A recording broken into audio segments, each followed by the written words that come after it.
حسب الناس أن يتركوا أن يقولوا آمنا وهم لا يفتنون. وقال الله سبحانه وتعالى: قالت الأعراب آمنا قل لم تؤمنوا ولكن قولوا أسلمنا. وقال عليه الصلاة والسلام: لا يؤمن أحدكم حتى يكون هواه تبعا لما جئت به. وقال عليه الصلاة والسلام: من رأى منكم منكرا فليغيره بيده فإن لم يستطع فبلسانه فإن لم يستطع فبقلبه وذلك أضعف الإيمان أو كما قال عليه الصلاة والسلام. میرے محترم بزرگوں، دوستو، عزیزو، کسی چیز کا دعویٰ کرنا بہت آسان ہے اور حقیقت کا پیش کرنا ایک مشکل کام ہے. سمجھتے تھے اگر کوئی شخص پوری دنیا کو اپنی حکومت تصور کر لے تو ایک آدمی پر اس کا اختیار نہیں ہے،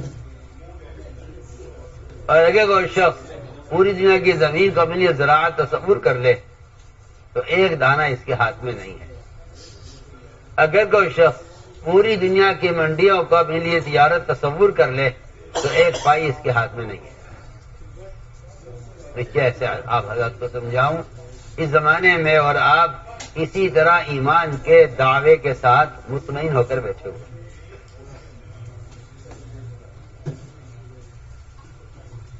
ایک چیز کی حقیقت ہوتی ہے، ایک اس کا وجود ہے، ایک اس کا تصور ہے.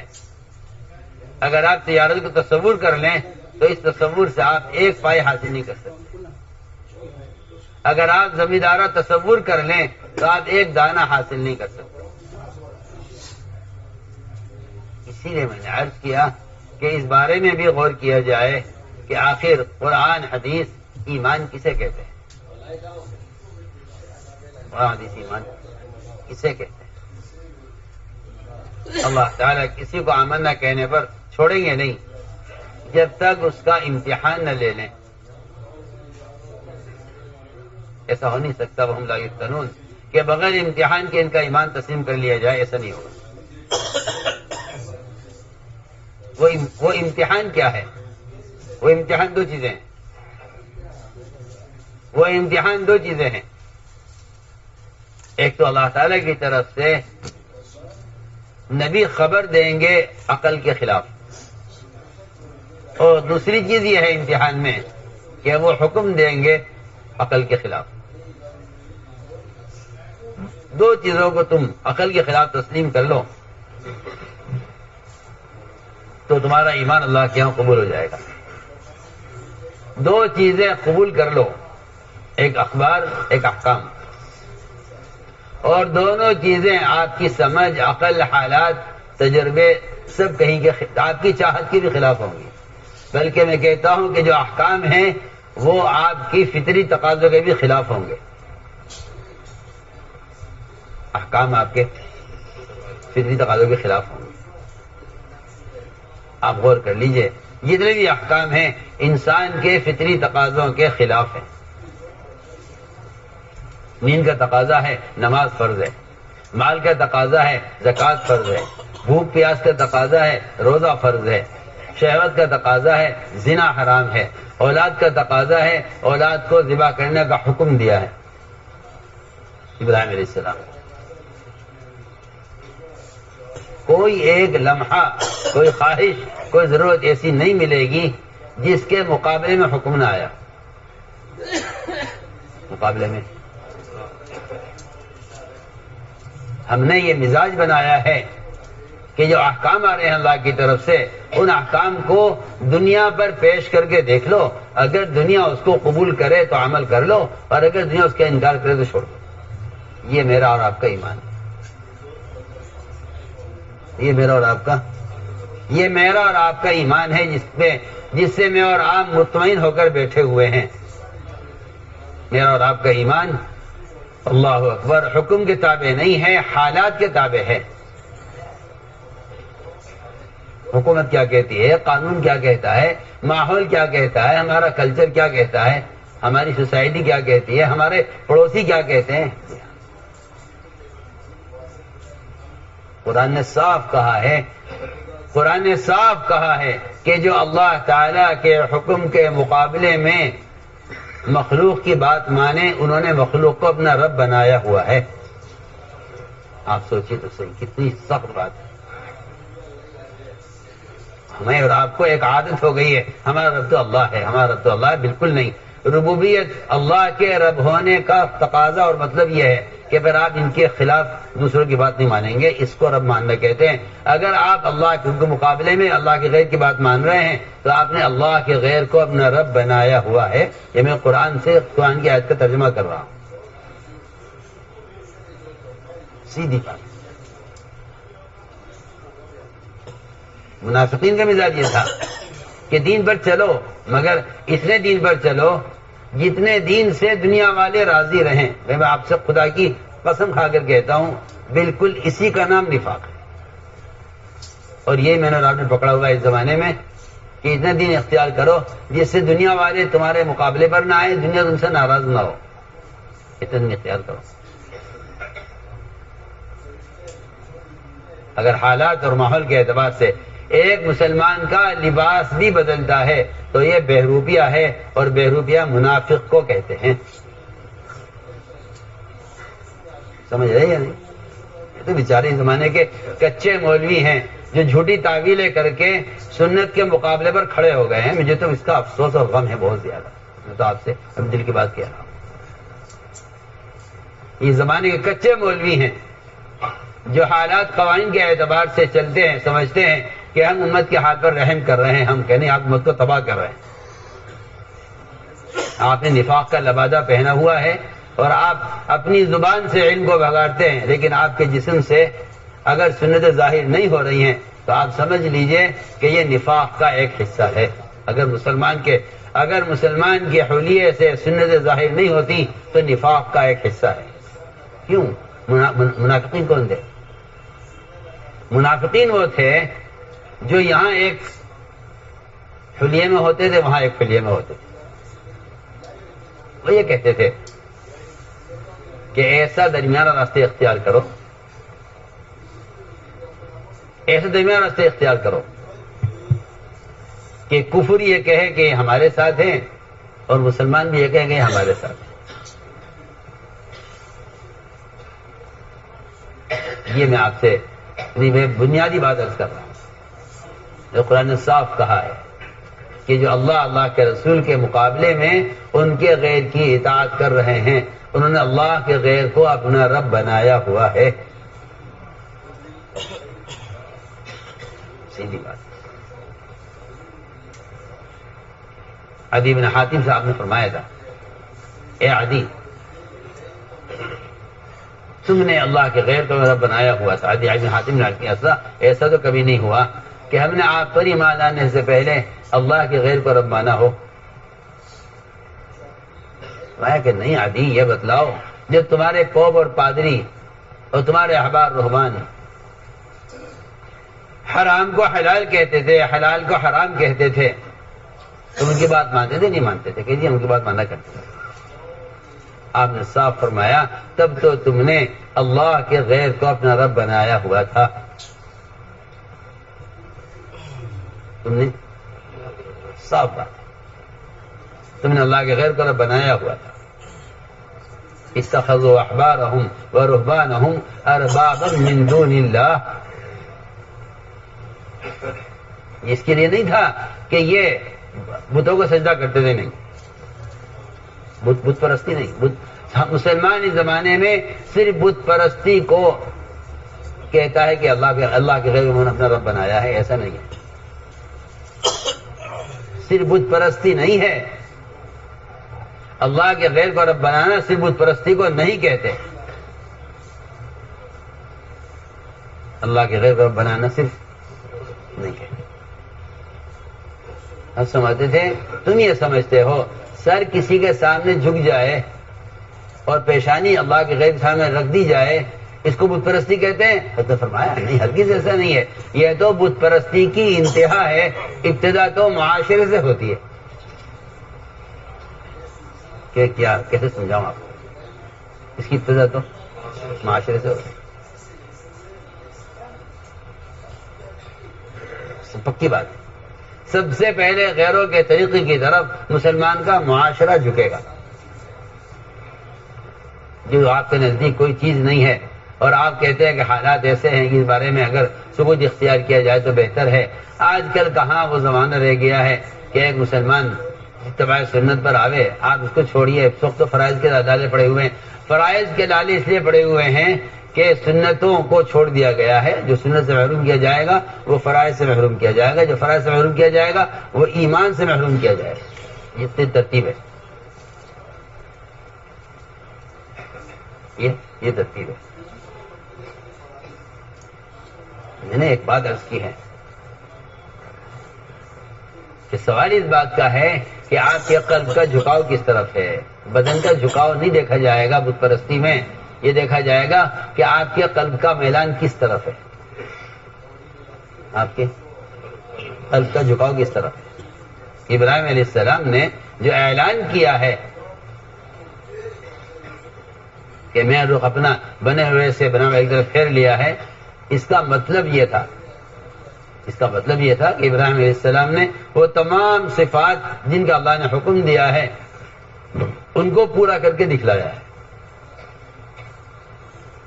ان کو پورا کر کے دکھلایا. تو میں عرض کر رہا ہوں کہ اس زمانے میں یہ غلط فہمی پیدا ہوئی ہے کہ ایمان میرا آپ کے ذہن میں ایک تصور بن کر رہ گیا. اس لیے فرمایا کہ اپنے ایمان کو پیش کرو قرآن پر. ایمان کو پیش کرو قرآن پر اور ایمان کو پیش کرو حدیث پر. اگر آپ ایمان پیش کرتے ہیں قرآن حدیث پر اور وہ اس کے مطابق ہے تو ایمان ہے، اور اگر نہیں ہے تو آپ ناقص ایمان پر اکتفا کیے بیٹھے ہوئے ہیں کہ ہاں ناقص ایمان کافی ہے. علماء نے لکھا ہے کہ جو آدمی یہ خیال کرتا ہو کہ یہ میرا ایمان ہے، وہ صحابہ کا ایمان تھا، یہ صوفیہ کا ایمان ہے، یہ افضال اور اقطاب کا ایمان ہے، یہ ایسا مسلمان ناقص ایمان پر راضی ہو گیا. اس کا ایمان ناقص ہے. اس کا ایمان ناقص ہے. یہ نہیں کہا جائے گا کہ آپ کے اعتبار سے آپ کا ایمان کافی ہے. جو بڑے افضال ہیں، بڑے صوفیہ ہیں، بڑے اولیاء اللہ گزرے ہیں، ان کا ایمان ان کے اعتبار سے مناسب ہے. صحابہ کا ایمان صحابہ کے اعتبار سے بالکل یہ جہالت ہے، حماقت ہے. یہ اس کو ایمان نہیں کہتے. جتنا ایمان جس کے پاس ہے اتنا لازم ہے، یہ حماقت اور جہالت ہے. سب کے لیے ایک حکم ہے، آمنو کما آمن الناس، کہ ایمان لاؤ جیسا ایمان صحابہ لائے. اس لیے ایمان کا جو درجہ عقیدے میں ہے اور ایمان کا جو درجہ توحید میں ہے اور ایمان کا جو درجہ اللہ کے ساتھ شرک کرنے سے بچنے میں ہے، وہی درجہ ایمان کا ایک استنجا کرنے کی سنت میں ہے. سیدھی بات ہے. وہ درجہ ایمان کا استنجا کرنے کی سنت میں ہے. اگر آپ کے نزدیک استنجا کرنے کی سنت میں ایمان کا وہ درجہ نہیں ہے تو آپ کا عقیدہ اور آپ کے اللہ کی توحید پر آپ کا یقین یہ بھی متاثر ہو کر رہے گا. ایک دن آئے گا کہ آپ کے نزدیک عقیدہ اور توحید کوئی چیز نہیں رہے گی. کیوں؟ اس لیے کہ آپ نے جن کا معاشرہ اختیار کیا ہے وہ اللہ کے انکار کرنے والے ہیں. ان کا معاشرہ آپ کو اللہ کے انکار تک پہنچائے گا. آپ سوچ لیجیے میں کیا کہہ رہا ہوں. آپ یہ مت سمجھیے کہ آپ فرائض پر باقی رہیں گے. ایسا نہیں ہو سکتا. ایسا نہیں ہو سکتا. جس کا معاشرہ بگڑے گا اس کی عبادات بگڑیں گی. جس کی عبادات بگڑیں گی اس کے عقائد بگڑیں گے. جس کے عقائد بگڑیں گے وہ مرتد ہوگا. یہ ترتیب ہے. سیدھی بات. اس لیے ایمان کو جو بیان کیا گیا ہے حدیثوں میں وہ باعتبار کل کے بیان کیا گیا ہے. صرف باعتبار توحید کے اور عقیدے کے نہیں بیان کیا گیا. پڑھیے آپ حدیثیں. جتنا آپ کو لا یؤمن ملے گا نا حدیثوں میں وہ سارا کا سارا معاشرے سے، معاملات سے، اخلاق سے متعلق ملے گا. لا یؤمن. بلکہ ایک جگہ تو قسم کھا کے فرمایا آپ نے، خدا کی قسم وہ آدمی مومن نہیں ہو سکتا. وہ آدمی مومن نہیں ہو سکتا. آخر ایسا کون بدبخت ہے وہ جو مومن نہیں ہے؟ فرمایا جس کا پڑوسی اس سے مطمئن نہ ہو اور خائف ہو، یہ مومن نہیں ہے. آپ سوچیے، آپ نے ایک جہالت، ایک حماقت چلائی ہوئی اس زمانے میں، پڑھے لکھوں سے کہہ رہا ہوں، وہ یوں کہتے ہیں کہ جہاں لا یؤمن ہے وہاں کمال ایمان کا انکار ہے. ایمان کا انکار نہیں ہے، مومن تو آپ ہیں، حالانکہ وہ کمال ایمان کا انکار نہیں ہے. وہ صرف آپ کو کافر نہیں کہا جائے گا فی الوقت، اس کو کہا ہے کہ کمال ایمان پر موقوف ہے حدیث ہے، صرف کفر کا انکار کی وجہ سے کہا ہے کہ اس سے کمال ایمان مراد ہے. اس کا مطلب یہ نہیں ہے کہ آپ کمال ایمان کے مکلف نہیں ہیں، یعنی آپ کمال ایمان کے مکلف ہیں. اس لیے کہ قرآن حدیث میں کامل ایمان کا حکم ہے، ناقص ایمان کا کہیں حکم نہیں، ناقص ایمان کا کہیں حکم نہیں. اور میں آپ سے اللہ کی قسم کھا کر کہہ سکتا ہوں، جو آدمی اتباع سنت پر نہیں ہے اپنے شکل لباس کے اعتبار سے، اللہ کی قسم اس کا ایمان ناقص ہے. اس کا ایمان، اگر کسی مسلمان کی شکل کسی غیر مسلم سے ملتی ہے تو اس کے ایمان میں یقیناً فرق ہے، اور یہ ایمان اللہ کے یہاں قبول نہیں ہے. سیدھی سیدھی بات، سیدھی بات. اگر کسی مسلمان کی شکل یا اس کا لباس یا اس کا طریقہ یا اس کی شادی یا اس کی کوئی ایک ضرورت کسی غیر مسلم سے ملتی ہے تو اللہ کی قسم اس کے ایمان میں فرق ہے، اللہ کو یہ ایمان قبول نہیں ہے. ایمان اللہ کہاں؟ پکی پکی بات. ایسا شخص قبر میں صاف کہے گا فرشتے سے جواب میں کہ میں نہیں جانتا کہ محمد صلی اللہ علیہ وسلم کون ہے، کیا ہے، مجھے نہیں معلوم نہیں. پکی بات. اس لیے کہ آپ نے ایک نفاق کا راستہ بنایا ہے جس میں آپ چاہتے یہ ہیں کہ ایسا کوئی راستہ بن جائے درمیان کا ماڈرن اسلام کہ جس کو مسلمان بھی کہا جائے اور یہ بھی کہا جائے کہ ہاں سنت پر تو نہیں ہے لیکن ہے مسلمان، ہم اس کو نہیں مانتے. کیوں؟ آپ غور کیجئے، جو لوگ پکے سچے مسلمان ہو گئے تھے، آپ پر ایمان لے آئے تھے، آپ کے صحابی ہو گئے تھے، انہوں نے ایک مرتبہ آپ سے صرف اتنا سوال کر لیا کہ ہم قرآن پڑھتے ہیں، قرآن پر ہی عمل کرتے ہیں، اسی کو نمازیں پڑھتے ہیں، اسی کو تہجد میں پڑھتے ہیں، اسی کو دیکھ کر پڑھتے ہیں، ہم اجازت چاہتے تھے اگر کبھی کبھی توریت پڑھ لیا کریں، کبھی کبھی توریت پڑھ لیا کریں. حالانکہ توریت آسمانی کتاب ہے، میرا اور آپ کا اس پر ایمان ہے، اس پر ایمان لائے بغیر ایمان کسی کا قبول نہیں کیا جائے گا. آمنت باللہ و ملائکتہ و کتبہ، کتابوں پر ایمان لانا فرض ہے قیامت تک ہر مسلمان کے ذمہ. انہوں نے صرف اجازت طلب کی کہ ہم توریت پڑھنا چاہتے ہیں، ہم توریت پڑھنا چاہتے ہیں، اگر آپ کی اجازت ہو. اتنا سوال کیا ان صحابہ نے جو آپ پر ایمان لا چکے تھے، پہلے یہودی تھے پھر اسلام لے آئے. تو اسلام نے اتنی بات برداشت نہیں کی کہ آپ توریت پڑھیں قرآن پڑھنے کے ساتھ ساتھ، بلکہ حکم ہی آیا آسمان سے ان کے لیے، ان 5 آدمیوں کے لیے، ادخلوا فی السلم کافہ، کہ اسلام میں پورے داخل ہو جائے. سنیے تو صحیح، آپ تو یہودی بن کر بھی مسلمان ہیں، اور وہاں توریت جس پر ایمان لانا فرض ہے، صرف اس کی تلاوت کی اجازت پر قرآن یہ کہہ رہا ہے کہ اسلام میں پورے داخل ہو، ایک پیر اسلام میں ایک پیر یہودیت میں، یہ نہیں چلے گا. آپ سوچیے، آپ فیصلے کیجیے.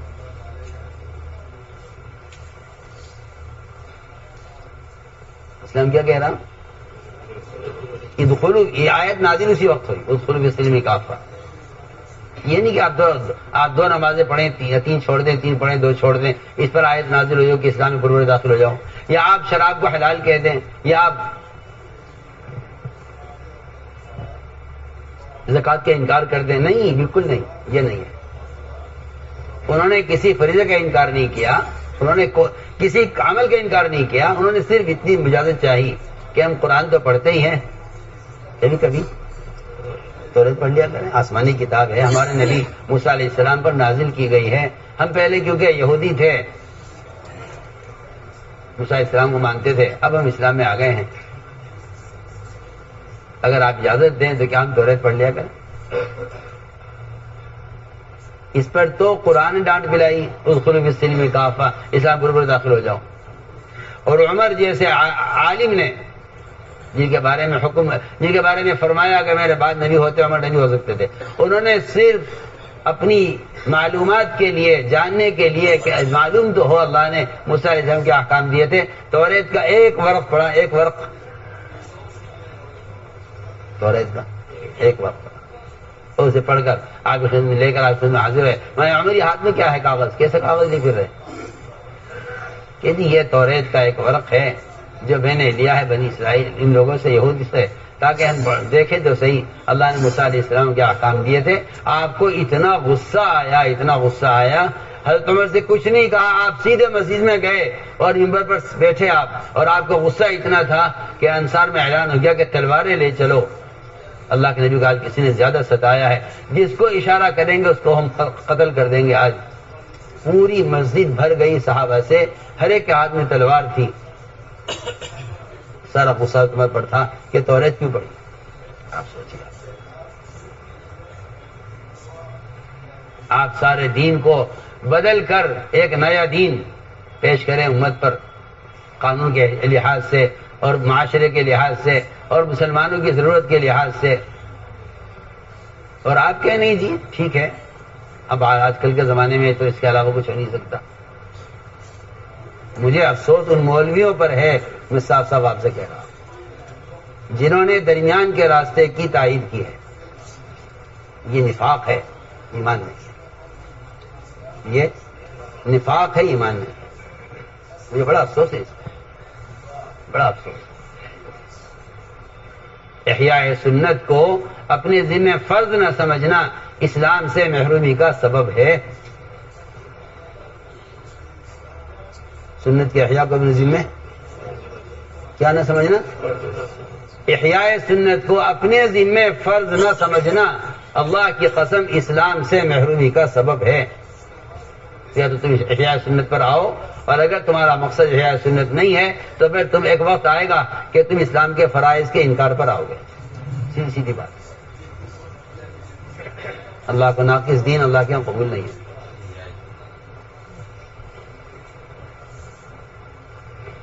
تو میں نے عرض کیا ہے کہ اتنا بھی برداشت نہیں ہوا کہ آپ توریت پڑھیں۔ آپ نے منبر میں بیان دیا اور ساری مسجد بھر گئی، انصار ہر ایک ہاتھ میں تلوار تھی، اور آپ نے بیان کیا اے عمر آج اگر موسیٰ علیہ السلام زندہ ہو کر آ جائیں ان کے لیے کوئی راستہ نجات کا نہیں سوائے میرے طریقے کے، اگر انہوں نے اپنی شریعت پر موسیٰ علیہ السلام نے عمل کیا وہ نجات نہیں پائیں گے، اور اگر تم نے ان کی شریعت پر عمل کیا تم گمراہ ہو جاؤ گے۔ یہ دونوں باتیں فرمائیں۔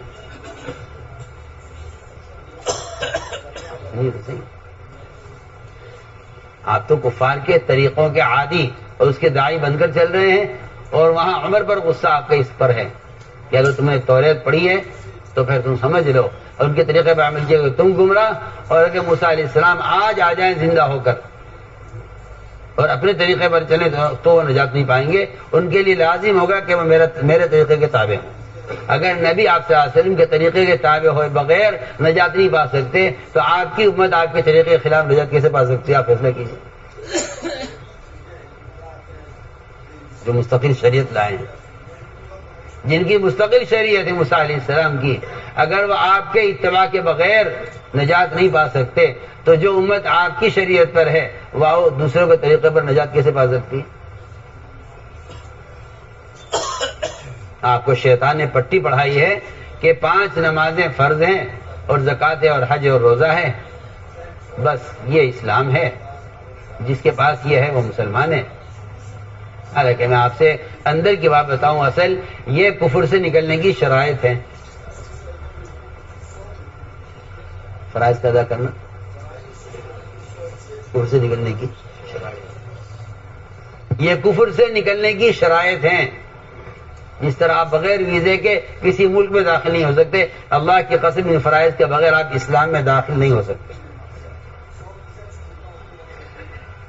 جیسا آپ سمجھ رہے ہیں نا، وہ کمال ہے ہمارا دین کہ ہم فرائض پر عمل کرتے ہیں. یہ کفر اسلام کی کا آخری بارڈر ہے. بالکل کفر اسلام کا یہ کفر اسلام کا آخری بارڈر ہے، یہ فرائض کا ادا کرنا، فرائض کا ادا کرنا. یہ اسلام کا آخری بارڈر ہے. اگر اس میں کچھ کم ہو گیا تو آپ اسلام میں داخل نہیں سمجھے جائیں گے. سیدھی بات، آخری بارڈر ہے کفر اسلام کا کہ آپ کے فرائض باقی رہ جائیں صرف اس لیے کیا پڑے حدیث ہے. زکوٰۃ کا انکار کفر ہے، نماز کا چھوڑنا کفر ہے. حج جو نہ کرے اس کو اختیار ہے، چاہے یہودی بن کے مرے، نصرانی بن کر مرے، مجوسی بن کر مرے، اسے اختیار ہے. فرائض آپ فرائض کے ادا کرنے کو اسلام سمجھ کے مطمئن ہے. یہ بالکل آخری حد ہے اسلام کی. اگر آپ کے پاس فرائض نہیں ہے تو آپ اسلام کے دائرے میں داخل نہیں ہیں، اور اگر آپ فرائض چھوڑ دیں تو اسلام کے دائرے سے نکل جائیں گے.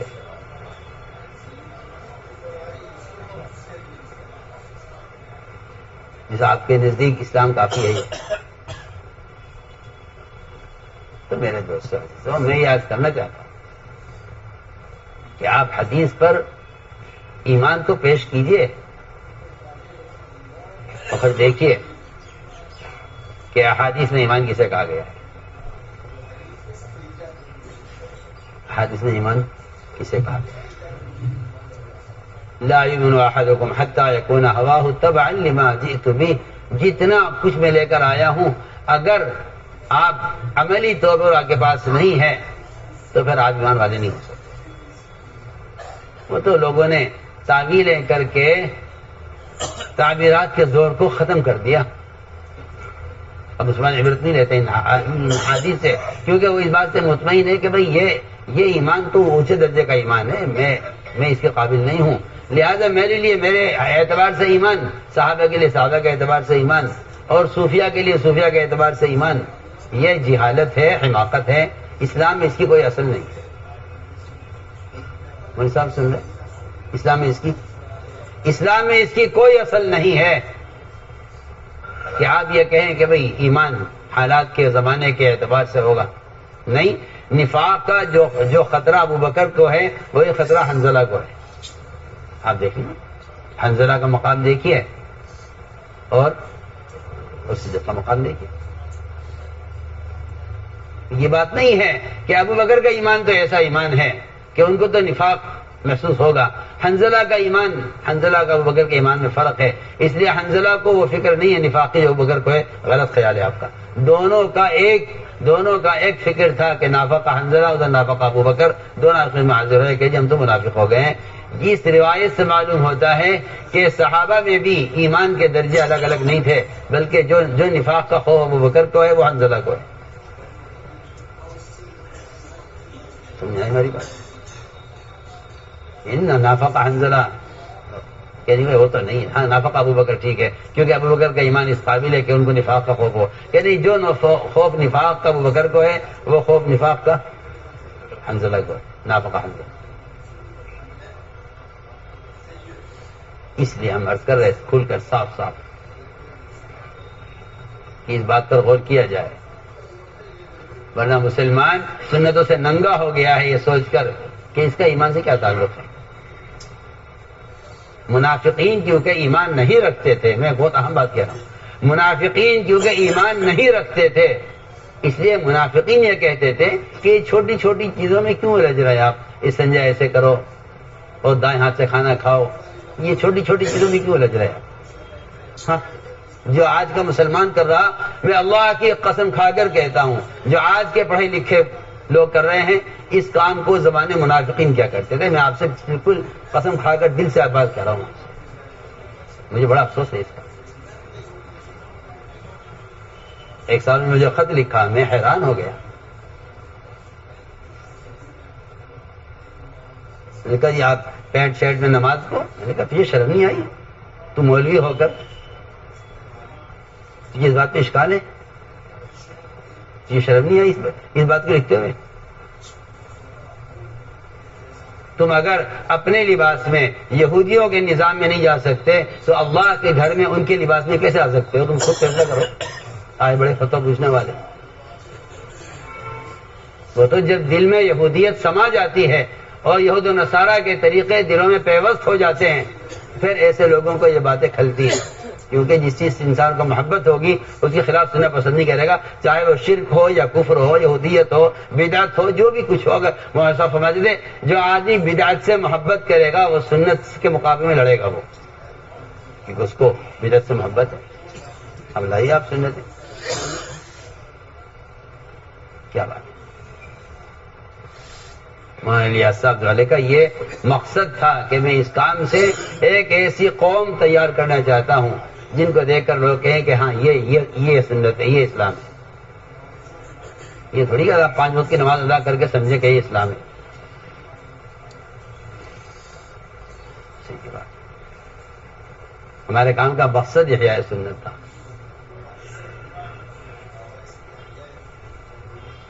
تو میں نے عرض کیا کہ یہ منافقین کہتے تھے یہ چھوٹی چھوٹی چیزوں میں کیا. منافقین نے اعتراض کیا تھا.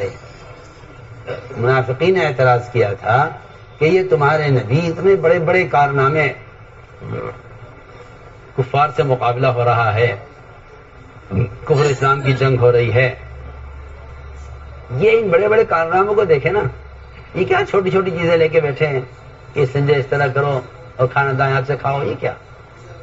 علماء نے لکھا ہے کہ طہارت میں سنت کو ہلکا سمجھنے کی جو وجہ تھی منافقین کی وہ نماز کو ہلکا سمجھنا تھا.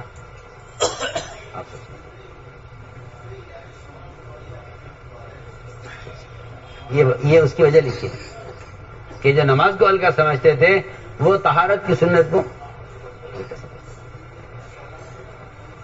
اس لیے تھا کہ جن کے نزدیک طہارت کی اہمیت نہیں ہے ان کے نزدیک عبادت کی بھی اہمیت نہیں، کیونکہ عبادت کو کچھ نہیں سمجھتے وہ، اس لیے طہارت کو کچھ نہیں سمجھتے. سنیے دیکھیے آپ کی معمولی بات ہے. اس لیے ہم نے عرض کیا کہ کسی ایک سنت کو ہلکا سمجھنا یہ نفاق کا حصہ تھا کسی زمانے میں. سنت کو سمجھنا یہ نفاق تھا کسی زمانے میں.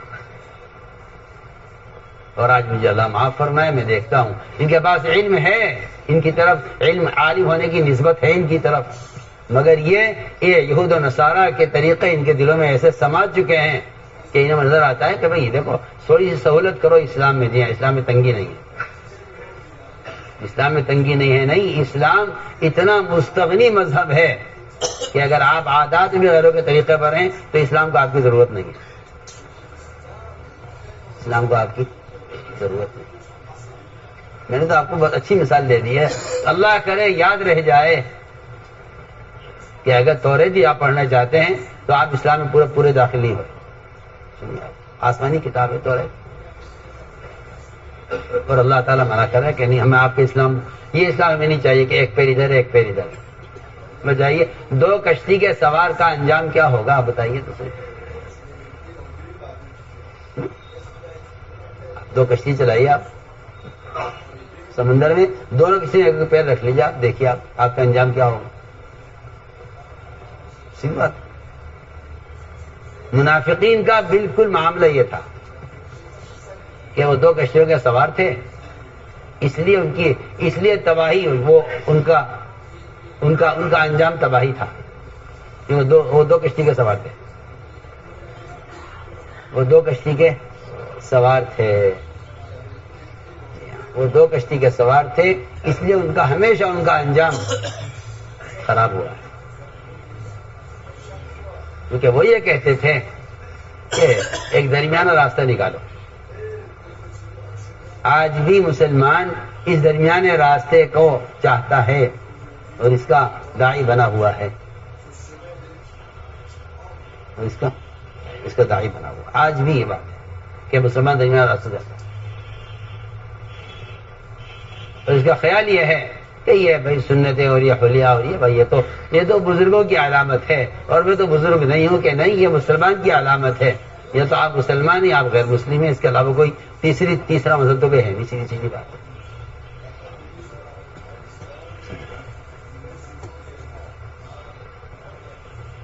رہا قانون کہ اللہ تعالیٰ کا نظام یہ ہے کہ وہ اسلام کے خلاف قوانین اس لیے نہیں لاتے نعوذ باللہ کہ مسلمان کوئی اور راستے اختیار کرے، وہ اسلام کے خلاف قوانین اس لیے لاتے ہیں کہ وہ اس میں مسلمان کی طلب اور کوشش کو دیکھنا چاہتے ہیں کہ مسلمان میں کیا طلب اور کوشش ہے۔ اس لیے میں صاف طور پر آپ سے کہتا ہوں کہ جو آدمی کسی قانون کی وجہ سے کسی سنت پر عمل کرنے پر مجبور ہے اور وہ دل سے غمگین ہے اور وہ اس کے لیے کوشش بھی کرتا ہے، تب تو اللہ کے ہاں مجرم نہیں ہو سکتا، اور اگر اس لیے کوشش نہیں کرتا تو اللہ کے ہاں مجرم ہے، اللہ کے ہاں مجرم ہے، یہ اللہ کے ہاں مجرم ہے۔ اگر کوئی قانون کسی ایک سنت کے خلاف آتا ہے، اگر کوئی ایک قانون کسی ایک سنت کے خلاف قانون آتا ہے اور مسلمان اس کے لیے کوشش نہیں کرتا تو یہ مسلمان اللہ کے یہاں مجرم ہوگا۔ سوال اس کا ہوگا کہ آپ نے کیا کوشش کی اس کے لیے، آپ اس کے لیے کیا کوشش کی؟ آپ نے کوشش کی ہے اور کر رہے ہیں مسلسل، تب تو آپ اللہ کے یہاں مجرم نہیں ہیں، اور آپ نے اس کے لیے کوشش نہیں کی اور یہ کہا قانون یہ ہے اس لیے ہم کچھ نہیں کر سکتے، تو اللہ تعالیٰ کے یہاں آپ مجرم ہیں۔ آپ سوچئے کہ آدمی سنت پر عمل نہ کر کے کسی مجبوری کی وجہ سے کب بچ سکتا ہے، اللہ کے یہاں بری کب ہو سکتا ہے؟ شیخ الحدیث حضرت مولانا زکریا صاحب، اللہ اکبر، عجیب بات فرمائی، درس بخاری سے میں بیان فرمایا، عجیب بات فرمائی، کہیں کہ اللہ تعالیٰ کے یہاں خلاف سنت عمل کرنے والا اللہ کے یہاں وہ شخص بری ہو سکتا ہے کہ اگر کسی ایک سنت پر عمل کرنے سے جسم کے اندر نقصان کا اندیشہ ہے، ڈاکٹر نے منع کر دیا ہے کہ آپ ایسا نہ کرنا۔ میں اس کی مثال پہلے عرض کرتا ہوں تاکہ آسان ہو جائے، بہت آسان مثال، گدھے کی سواری یا کار کی سواری، گدھے کی سواری یا کار کی سواری۔ پہلے تو اس کی بات سن لیجیے اور سمجھ لیں کہ اگر گدھے کی سواری پر ذلت اور کار کی سواری میں عزت محسوس کرتا ہے تو اس کے ایمان میں فرق ہے۔ کار کی سواری سنت نہیں ہے، گدھے کی سواری سنت ہے، اس کے ایمان میں۔ لیکن اگر گرمی یا دوسری وجوہات کی وجہ سے اسے گدھے کی سواری پر کسی جسمانی نقصان کا خطرہ ہے، سنت دھیان سے، اور اس نقصان سے بچنے کے لیے یہ کار کی سواری اختیار کرتا ہے، تو شیخ فرماتے ہیں کہ کار کی سواری اختیار کرنے والے کی کیفیت ایسی ہونی چاہیے، سننا دھیان، کار کی سواری اختیار کرنے والی کیفیت ایسی ہونی چاہیے کہ اگر کسی شوگر کے مریض کو ڈاکٹر یہ کہہ دیں کہ اگر آپ نے ایک دانہ بھی شوگر کا کھایا تو آپ ہلاک ہو جائیں گے، وہ پھیکا کھانا کھاتے ہوئے یا پھیکی چائے پیتے ہوئے اس کو ہر گھونٹ پر شکر کا خیال آتا ہے، جو کیفیت اس شوگر کے مریض کی ہے پھیکا کھاتے ہوئے شکر کو یاد کرنے کی، اگر اس آدمی کی کیفیت یہ ہے کہ وہ ہر قدم پر سنت کو یاد کر رہا ہے، کاش بھی اس پر عمل کرتا، فرماتے ہیں شیخ پھر تو ہو سکتا ہے کہ یہ اللہ کے یہاں مجرم ہونے سے بچ جائے۔ تو میری بات سمجھ آئی؟ پھر تو ہو سکتا ہے کہ اللہ کے یہاں، پھر تو ہو سکتا ہے کہ اللہ کے یہاں مجرم ہونے سے بچ جائے۔ اور اگر اس کو خلاف سنت طریقہ پسند ہے، اگر اس کو خلاف سنت طریقہ پسند ہے اور کوئی مجبوری اس کے لیے نہیں ہے، تو بس سیدھی بات یہ ہے کہ آپ نے فرمایا، صاف فرما دیا حدیث میں، من رغب عن سنتی فلیس منی، جو میری سنت سے نہ اعراض کرے وہ میری امت میں سے نہیں ہے۔ آپ اور کر لیں، میری امت میں سے من رغب عن سنتی فلیس منی، وہ میری امت میں سے نہیں ہے. جو میرے کسی بھی عمل سے اعراض کرے میری امت میں سے نہیں.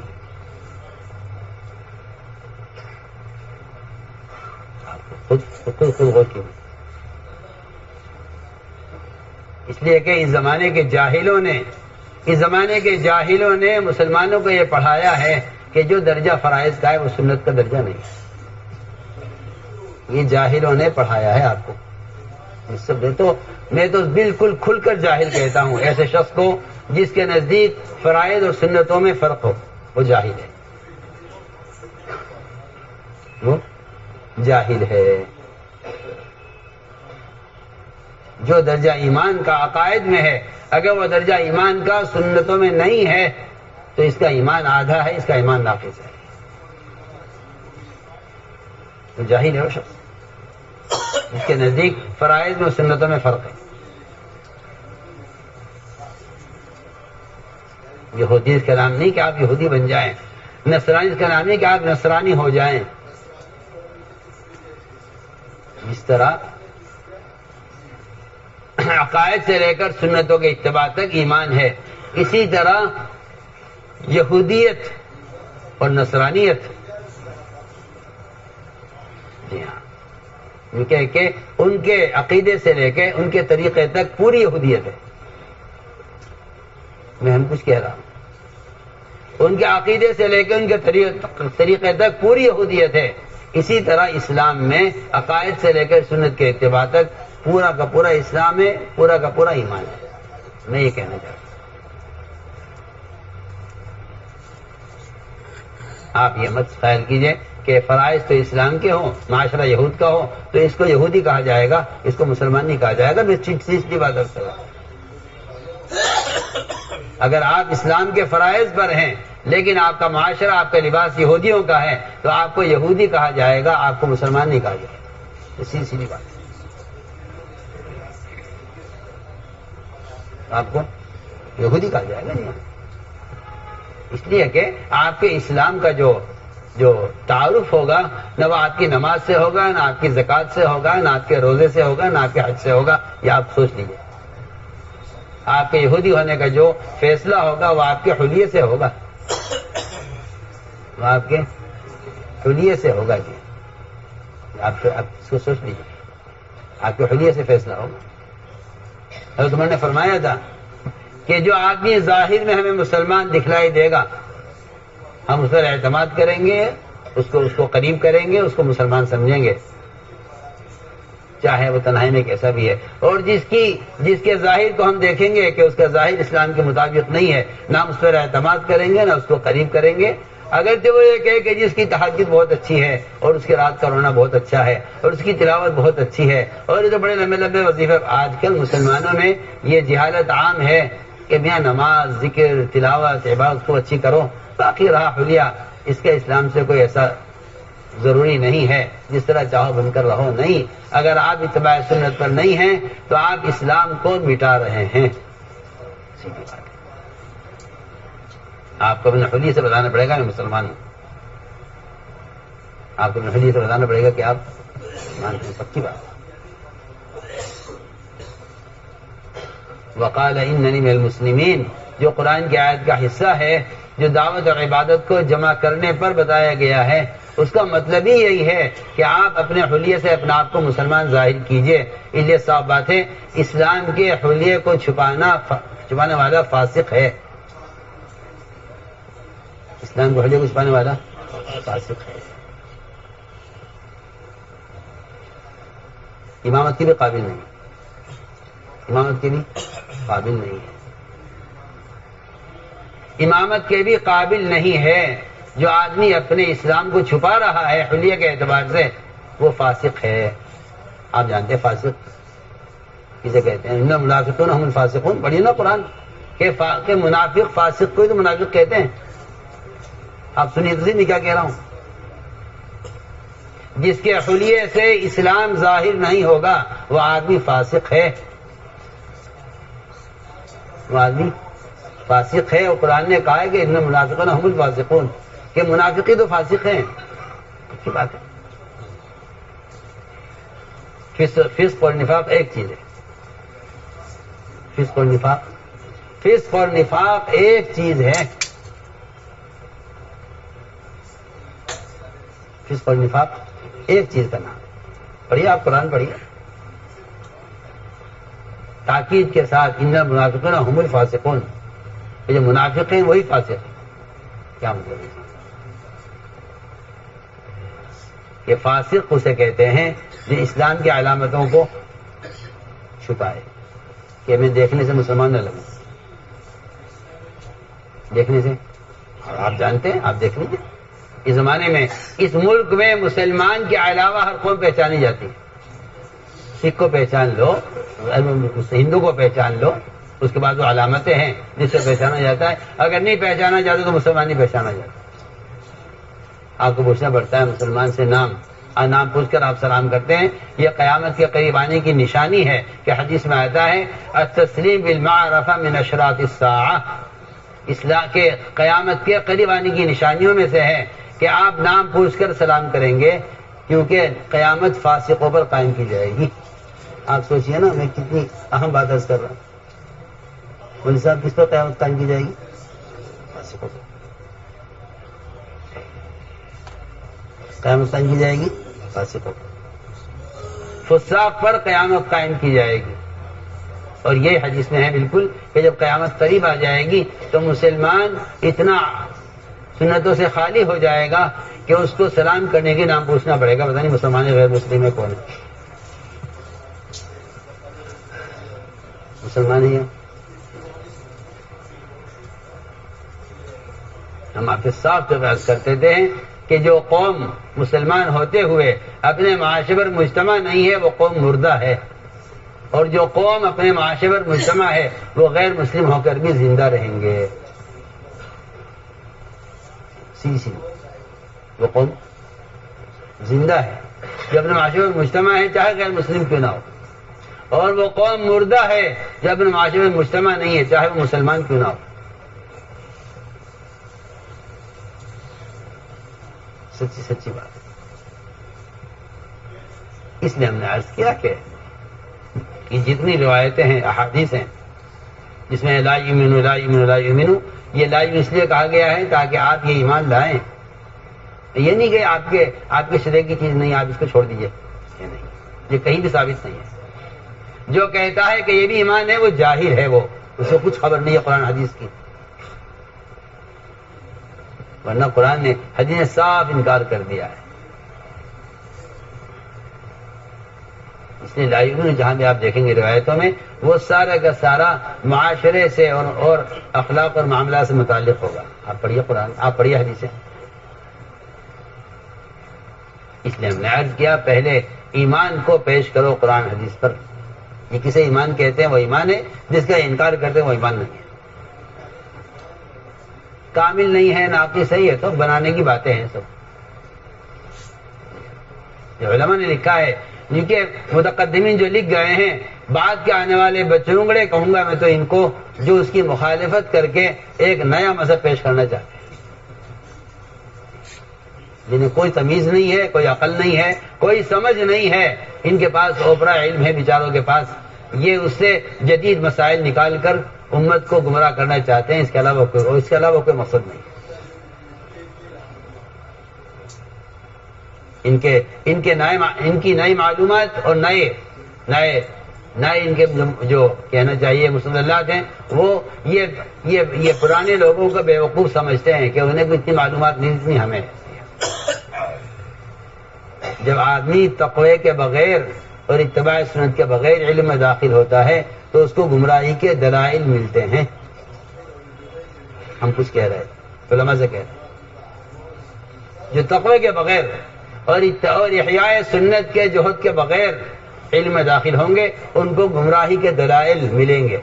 کیونکہ قرآن یہ کہتا ہے کہ جو ہلاک ہوگا وہ بھی دلیل سے ہلاک ہوگا, جو ہدایت پائے گا وہ بھی دلیل سے ہدایت پائے گا. قرآن دونوں کے لیے ہے, گمراہ کرنے کے لیے بھی قرآن ہے, ہدایت کے لیے بھی قرآن ہے. دونوں کے لیے قرآن ہے. قرآن دونوں کے لیے, قرآن دونوں کے لیے. لہٰذا کمہر کا بینہ وجہ من حی عن بینہ، دونوں کے لیے قرآن ہی ہدایت بھی دے گا، قرآن ہی گمراہ بھی کرے گا. یضل بہ کثیرا ویہدی بہ کثیرا. اور گمراہ کون ہوں گے؟ کہ گمراہ قرآن کے ذریعے صرف فاسق لوگ ہوں گے، صرف فاسق لوگ گمراہ ہوں گے قرآن کے ذریعے. آپ میری بات کو معمولی مت سمجھیے، میں بہت بنیادی باتیں عرض کر رہا ہوں، اور اس لیے کہنی پڑ رہی ہے آج کہ ایک طبقہ امت میں ایسا تیار ہو گیا ہے جن پر علم کا ٹھپا لگا ہوا ہے، مگر ان کو احیاء سنت کا کوئی فکر، کوئی غم نہیں ہے. اور اگر ان کے سامنے کوئی بات ایسی آ جائے جس میں رواج کی مخالفت ہو تو وہ رواج کی تائید کرتے ہیں سنت کے مقابلے میں. یہ ان کا اندر کا فسق ہے، اس کے علاوہ کچھ نہیں ہے. فاسق ہے وہ آدمی جو کسی غیروں کے کسی طریقے کو سنت کے مقابلے میں اچھا سمجھے، وہ فاسق ہے، پکی پکی بات.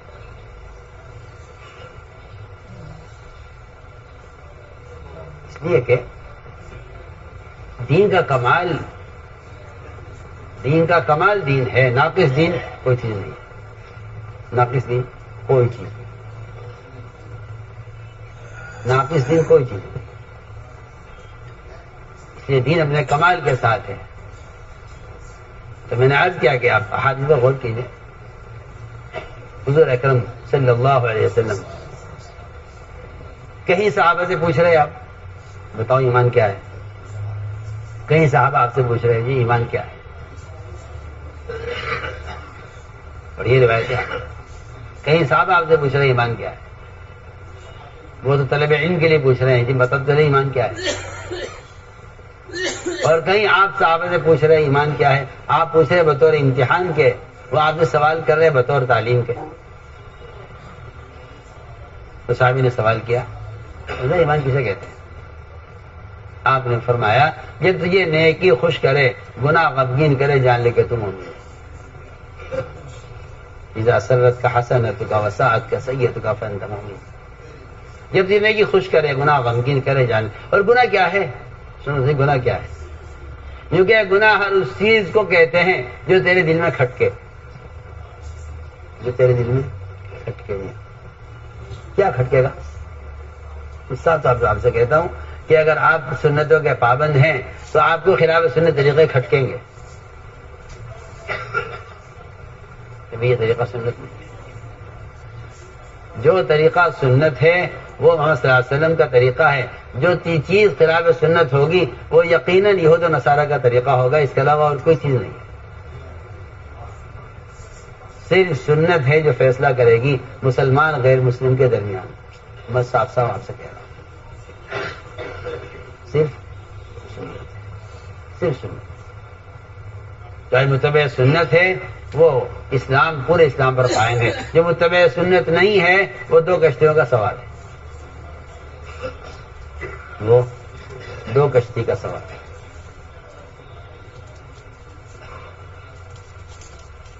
آپ یہ کہتے ہیں جی کیا کریں ہم ایسے ماحول کیا چیز ہے. ایک صاحب مجھ سے کہنے لگے جی میں اصل میں ہم اسکول میں پڑھتے ہیں. میں نے کہا تمہارے اسکول میں سکھ نہیں پڑھتے؟ کہاں پڑھتے ہیں؟ میں نے کہا وہ کہاں جی وہ تم نوڑی سے رہتے ہیں. میں نے کتنی غیرت کی بات ہے. وہ غیر مسلم تو اپنے کلچر کو چھوڑنے کو تیار نہیں ہے، چاہے کہیں چلے جاؤ، وزیر اعظم سے لے کر ایک چپراسی تک.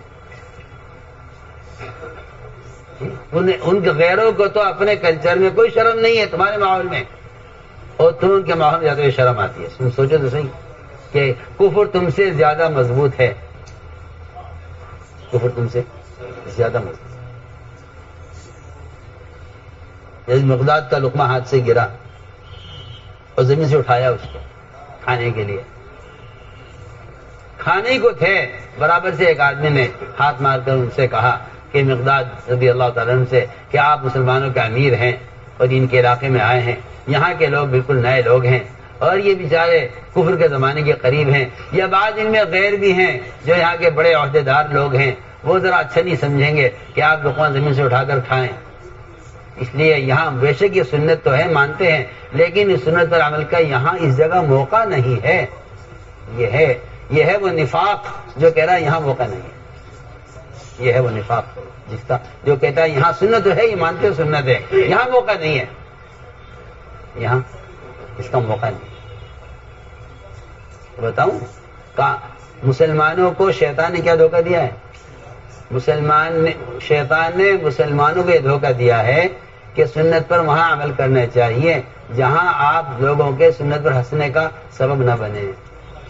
اگر آپ نے یہاں عمل کیا سنت پر تو لوگ آپ پر ہنسیں گے، لہذا آپ ذریعہ بنیں گے سنت پر ہنسنے کا تو آپ کو گناہ ملے گا۔ یہ شیطان نے ایسی پٹی پڑھائی ہے مسلمانوں کو اس زمانے کے کہ میں کہتا ہوں کہ اس سے بڑا کوئی جاہل نہیں ہے، اس سے بڑا کوئی پاگل نہیں جو کسی ماحول میں سنت کو اس لیے چھوڑ دے کہ لوگ اس پر ہنسیں گے اور میں ذریعہ بنوں گا سنت پر ہنسنے کا۔ میں تو حیران ہو گیا صاحب کی بات سے، میں تو بیان کر رہے تھے وہ صاحب میرے جا کے پکڑ لیا انہیں بیان کے بیچ میں، نہیں یہ کیا بات کر رہے ہیں آپ کیا بات کر رہے ہیں؟ جو غلطی ہو گئی، میں نے کہا بہت بڑی غلطی، آپ تو سنت کو مٹانے بیٹھ گئے یہاں، آپ تو یہاں سنت کو مٹانے بیٹھ گئے یہ کہہ کر کہ سنت پر وہاں عمل کرنا چاہیے جہاں کوئی ہنسنے کا سبب نہ بنے۔ میں نے کہا نہیں، اللہ نے قرآن میں فیصلہ کر دیا ہے، قیامت تک کے لیے فیصلہ ہے کہ جو آدمی کی سنت پر ہنسے گا اللہ تعالیٰ اس سے خود نمٹیں گے۔ انا کفیناک المستہزئین، یہ آپ کے زمانے کے لیے نہیں ہے، سمجھے میں کیا کہہ رہا؟ انا کفیناک المستہزئین یہ آپ کے زمانے کے لیے نہیں، قیامت تک کے لیے فیصلہ ہے۔ جس زمانے میں بھی جو شخص سنت پر ہنسے گا اللہ اس سے خود نمٹیں گے، اللہ اس سے خود نمٹیں گے۔ 7 آدمی تھے، 7 آدمی جی استہزاء کرتے تھے، آپ کا مذاق اڑاتے تھے۔ جبرائیل یہ 7 آدمی ہیں جو میرے طریقے پر ہنستے ہیں۔ جبرائیل نے کہا دیکھیے کسی وقت اگر یہ 7 آپ کے آس پاس ہوں تو مجھ سے کہیے گا۔ وہ 7 کھڑے ہوئے تھے راستے میں، آپ نے کہا جبرائیل دیکھو یہ ایک یہ ہے، ایک یہ ہے، ایک یہ ہے، ایک یہ ہے۔ کہا جی مجھے تو اللہ نے حکم دیا ہے کہ میں ان سے نمٹ لوں۔ ایک کی طرف اشارہ کیا، جبرائیل آگے بڑھ گئے۔ اب میں جبرائیل تم نے کچھ کیا تو ہے نہیں؟ کہا نہیں میں نے کام کر دیا اس کا، آپ آگے چلیے اور بتائیے کون ہے؟ ایک یہ ہے۔ اس کے اشارہ کیا، آگے بڑھ گئے، وہ بھی کھڑا ہوا تھا۔ جبرائیل تم نے کچھ کیا تو ہے نہیں؟ کہا نہیں کام ہو گیا، آپ آگے بڑھ گئے اور بتائیے کون ہے؟ کہ ایک یہ ہے۔ اس کے اشارہ کر کے آگے بڑھ گئے۔ جبرائیل تم کہہ رہے تھے کہ میں اس کا کام کر دوں گا، وہ تو ٹھیک ٹھاک کھڑا ہوا ہے کہ نہیں میں نے کام کر دیا، آپ آگے بڑھ گئے۔ ایک کی طرف اشارہ کرتے رہے، آگے بڑھتے رہے۔ ایک کے پیر کے تلوے کی طرف اشارہ کیا تھا، اس کے پیر کے تلوے کے اندر ایک ایسا پھوڑا نکلا پیر کے تلوے میں کہ وہ اس سے مر گیا۔ ایک کی آنکھ کی طرف اشارہ کیا، وہ چیختا تھا کہ میری آنکھوں میں کانٹے ہیں۔ اس کی اولاد کہتی تھی میں آپ کی آنکھ بالکل صاف ہے کہ نہیں، بڑے بڑے کانٹے میری آنکھوں میں ہیں۔ وہ چیختا رہا کہ نکال دو یہ کانٹا، نکال دو یہ کانٹا۔ اولاد کہتی تھی آنکھ بالکل آپ کی صاف ہے کہ نہیں، تمہیں نہیں معلوم وہ بڑا کانٹا میری آنکھ میں ہے۔ اس طرح چیختے چیختے مر گیا۔ تیسرے کے پیٹ کی طرف اشارہ کیا، اس کے پیٹ میں تیزابیت اتنی ہو گئی کہ اس کے منہ سے پاخانہ نکلتا تھا، وہ اسی میں مر گیا۔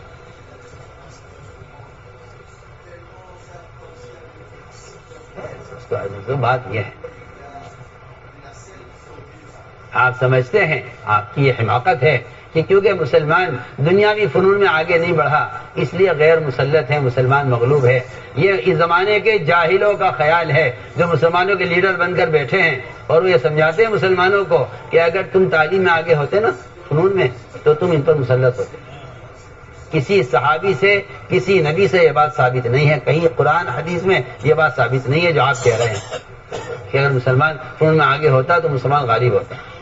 صحابہ کہتے ہیں ہم کبھی تعداد سے استعداد سے غالب نہیں آئے، ہمیں اللہ نے جب غلبہ دیا ہے تو صرف اتباع سنت پر غلبہ دیا ہے۔ آپ اس روایت پر غور کر لیجئے جس میں اعلیٰ قسم کی عبادت، اعلیٰ قسم کا اخلاص، اعلیٰ قسم کی قربانیاں، لیکن صرف ایک مسواک کی سنت کے چھوٹنے نے فتح ہونے نہیں دی. آپ سوچیں تو صحیح, آپ یہودی بن کر غیروں پر مسلط ہونا چاہتے ہیں, وہاں ایک سنت کے چھوٹنے پر بھی صحابہ مغلوب رہے. آپ سنیے تو صحیح میں کیا کہتے ہیں. آپ نے معاشرے میں یہودی بن کر غیروں پر غلبہ چاہتے ہیں, آپ معاشرے میں یہودی بن کر غیروں پر غلبہ چاہتے ہیں, وہاں صحابہ اعلیٰ قسم کا عمل, لیکن صرف ایک مسواک کی سنت کے چھوٹنے کی وجہ سے دشمن پر غلبہ حاصل نہیں ہوا.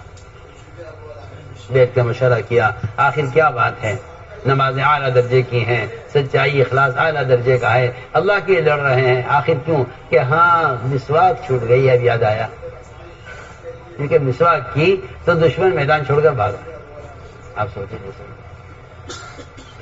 اگر محمد صلی اللہ علیہ وسلم کی مسواک میں اتنا رعب ہے جس پر وضو موقوف نہیں ہے, اگر آپ بغیر مسواک کے وضو کریں تو نماز ہو جائے گی, نماز ہو جائے گی. لیکن آپ جو کہتے ہیں نا کہ اس کے بغیر بھی اسلام ہو جائے گا, اس کے بغیر بھی اسلام ہو جائے گا, اس کے بغیر بھی اسلام ہو جائے گا, کہ نہیں, بغیر کا مطلب یہ نہیں کہ آپ کی نماز نہیں ہوگی, نماز آپ کی ہو جائے گی, لیکن مسواک کی ایک سنت کا رعب اتنا ہے, مسواک کے رعب کا, مسواک کی سنت کا رعب اتنا ہے کہ جو دشمن تلوار سے پیچھے نہیں ہٹ رہے تھے وہ مسواک سے ڈر کے بھاگے.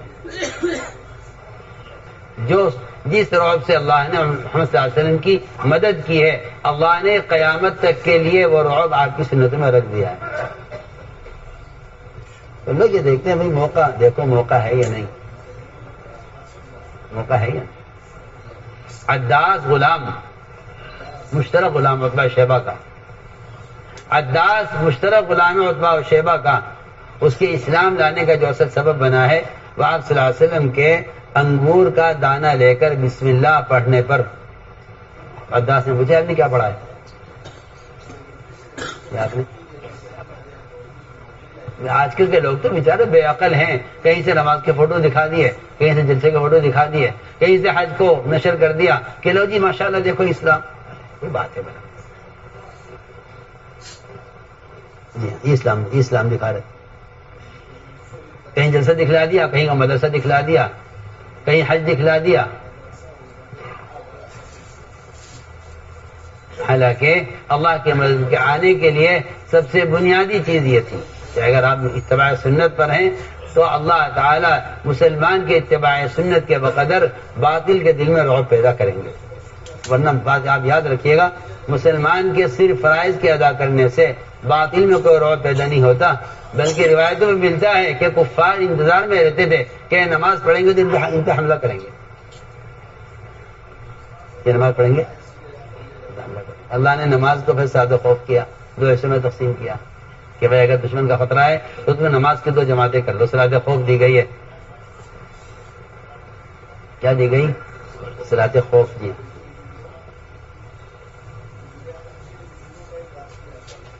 تو میں نے عرض کیا کہ ماحول سے صاحب متاثر نہیں ہوتے. حج مقداد کے کان میں جب کہا ان صاحب نے کہ یہاں اس سنت کا موقع نہیں ہے تو چیخ پڑے زور سے اور فرمایا یہ جتنے احمق بیٹھے ہوئے ہیں یہاں, کیا ان کی وجہ سے اپنے نبی کی سنت کو چھوڑ دوں گا ان احمقوں کی وجہ سے؟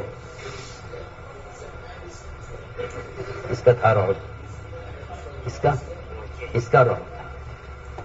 سوچیے تو صحیح, آپ تو پورا لباس بدل کر اپنا رعب دکھانا چاہتے ہیں, اور عثمان نے کہا تھا کہ اگر میں نے نیا کرتا پہن لیا اور پرانا اتار دیا تو اللہ ہمیں ذلیل کریں گے.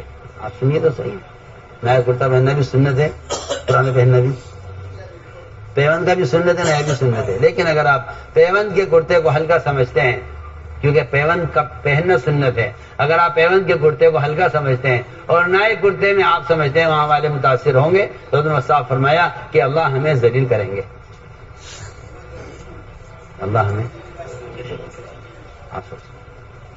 آپ تو پورا لباس بدل کر بھی عزت چاہتے ہیں اور وہاں صرف کرتا نیا اور پرانا. اس میں حکمت صاحب کہا ہے کہ اگر ہم نے اس وقت ان لوگوں کو متاثر کرنے کے لیے پیمنٹ کا کرتا اتار کے نیا کرتا پہنا تو اللہ ہمیں ذلیل کریں گے. حضرت عمر کا قول کا میں ترجمہ کر رہا ہوں.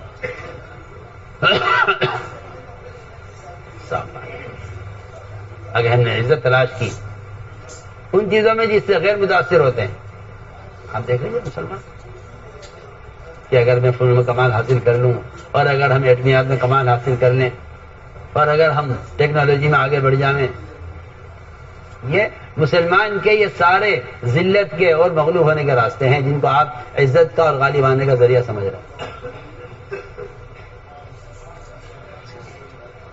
تو کیا کریں؟ ایسے آپ کو رہبری کرنے والے ملے ہیں جو آپ کو جگہ جگہ یہ سمجھائیں گے کہ صرف علم الہی سے نہیں کامیابی ہوگی، آپ کو دنیا کے فنون میں کمال حاصل کرنا پڑے گا، تب آپ غالب آ سکتے ہیں۔ یہ آج کل کے لوگ پڑھاتے ہیں پٹی، ورنہ اصل بات یہ تھی کہ جس رعب سے اللہ نے محمد صلی اللہ علیہ وسلم کے صحابہ کی مدد کی ہے، وہ رعب قیامت تک کے لیے سنت کے احیاء میں رکھ دیا گیا ہے، سنت کے اتباع میں رکھ دیا گیا ہے۔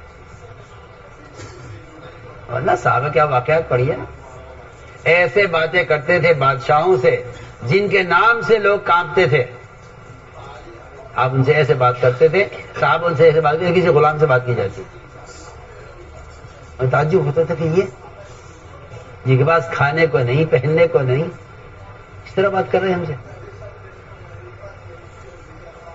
اتنا رعب اللہ نے ان کی بات میں رکھا تھا۔ اگر کوئی مشرک صحابی کی بات کو صرف نقل کر رہا ہے جا کے دوسروں میں، اس نقل کرنے والے مشرک میں بھی اتنا اثر تھا بات کا کہ دشمن میدان چھوڑ کر بھاگا ہے۔ میں آپ کو واقعات کرتا ہوں، جن دشمنوں نے صحابہ کی زمین پر قبضہ کیا،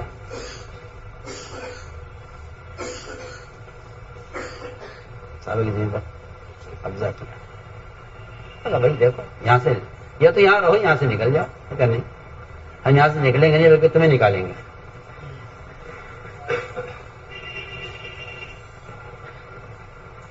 تو اچھا تو ایسا کرو، صلح کر لو، آدھی زمین تمہاری آدھی زمین ہماری، اور آدھا دجلے کا، دجلہ دریا دجلہ آدھا آپ کا آدھا ہمارا، تقسیم کر لو۔ نہیں یہ بھی نہیں ہوگا، بلکہ ایک کمزور سے کمزور صحابی، بہت ہی کمزور تھے، جی ہاں، ہماری حیثیت ان کی ایسی کہ جس سے غیر متاثر ہوتے، نہ ان کی قوت جسمانی ایسی کہ ان کی طاقت سے لوگ متاثر ہوتے۔ بہت کمزور ایک صحابی نے یہ کہہ دیا اپنی زبان سے کہ آپ تو کہہ رہے ہیں کہ جگہ آدھی آدھی کر لو، ہم آپ سے کہتے ہیں کہ ادھر کی زمین کا جو آخری کنارہ ہے، اس آخری کنارے پر جو پھل ہے، ہم اس پھل کو اپنے یہاں کی آخری زمین کے آخری درخت پر جو شہد کا چھتا لگا ہوا ہے اس کے ساتھ ملا کر کھائیں گے۔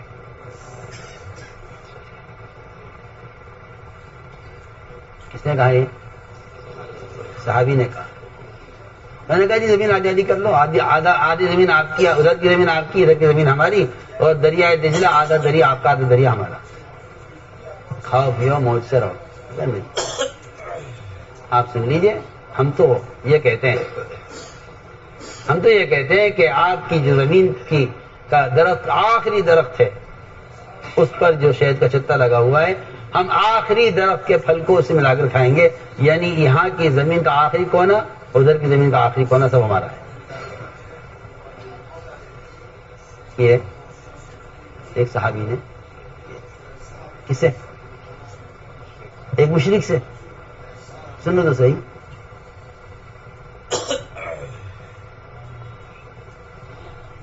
اس بات کو مشرک نے جا کر دشمنوں میں نقل کر دیا کہ بھئی وہ تو یوں کہہ رہے ہیں۔ اتنی بات اس کی سننی تھی مشرک کی، سارا دشمن زمین چھوڑ کر بھاگ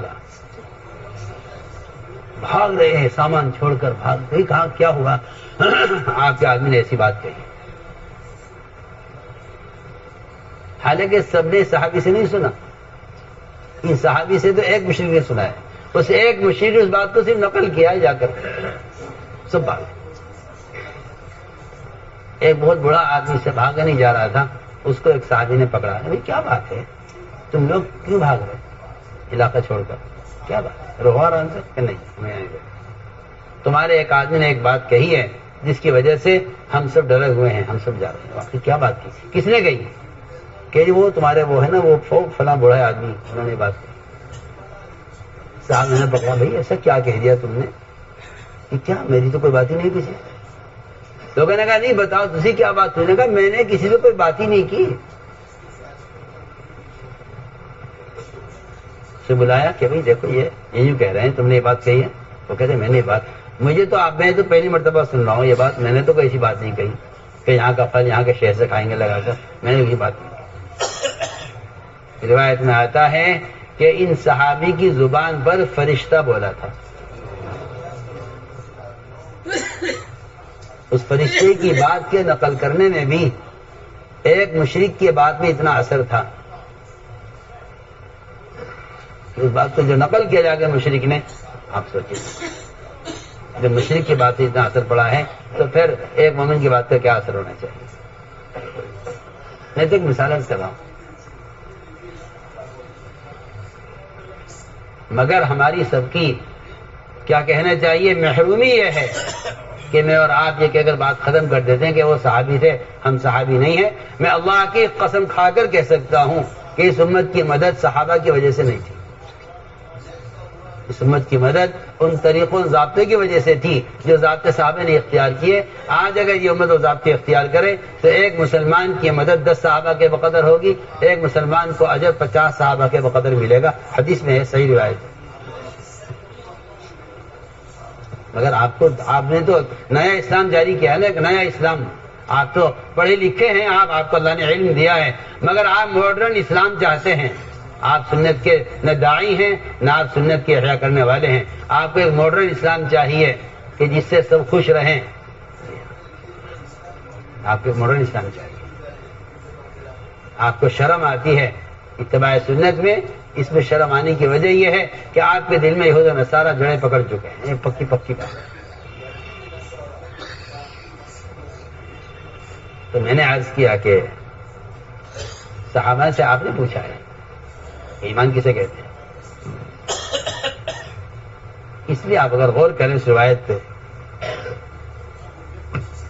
جس میں ایک جماعت تشکیل کر کے لائے گئی آپ کے پاس، اور آپ صلی اللہ علیہ وسلم نے دور سے ان کو دیکھا،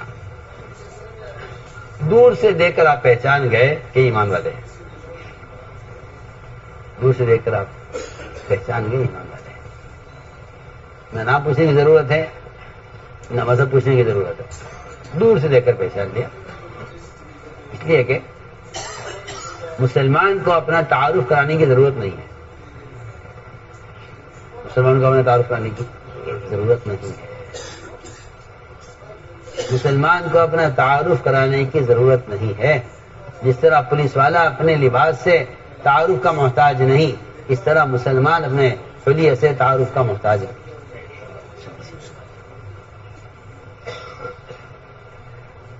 آپ دوسرے دیکھ کر سمجھ گئے کہ ایمان والے ہیں.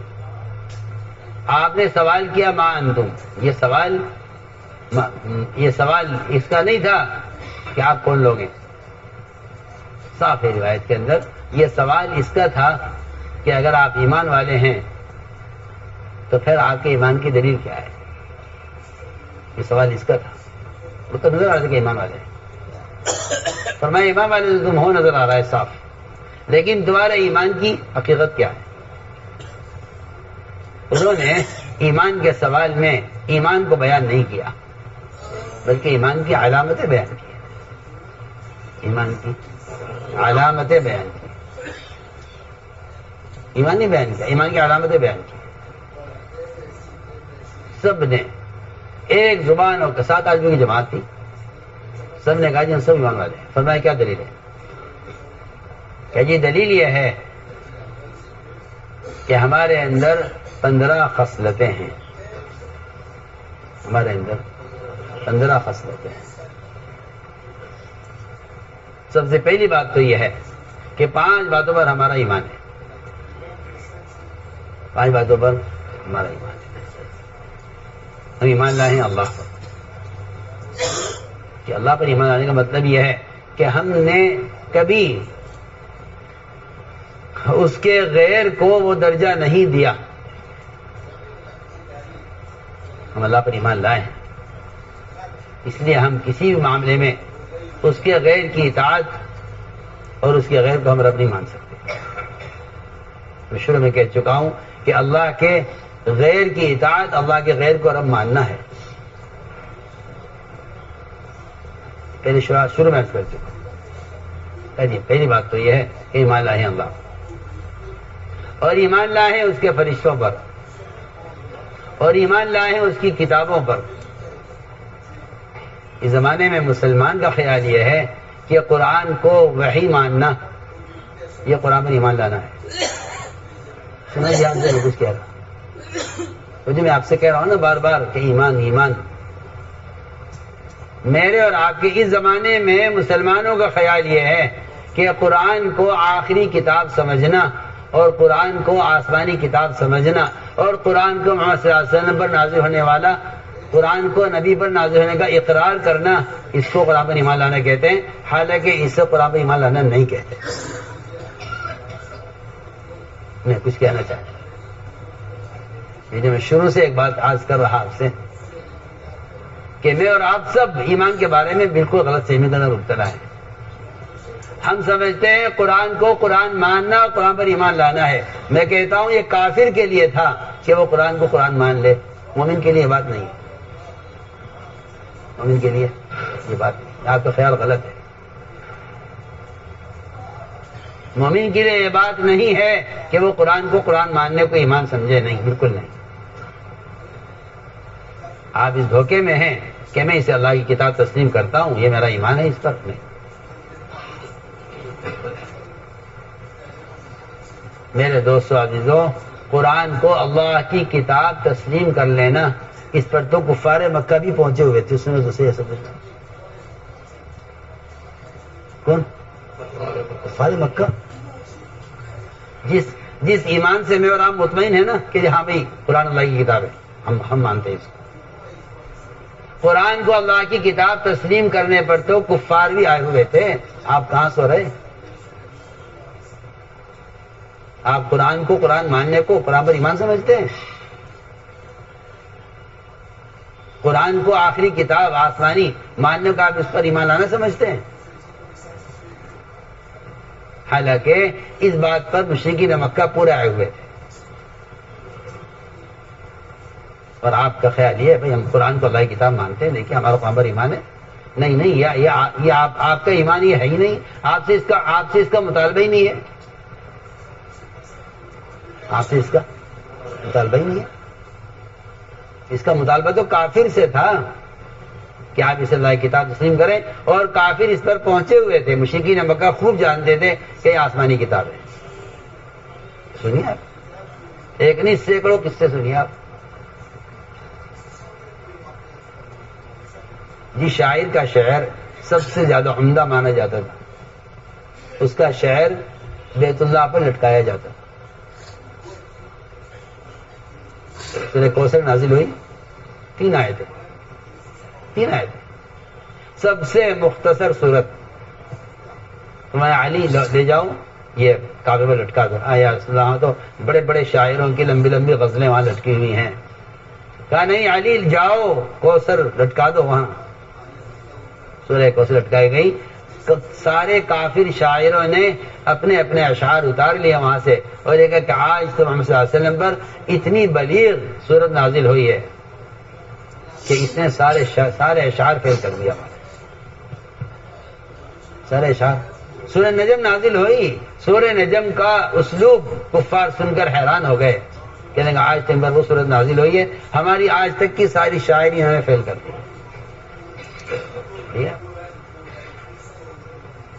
میں آپ سے پوچھتا ہوں کہ میرا ایمان اتنا ہے کہ ہاں یہ اللہ کی کتاب ہے.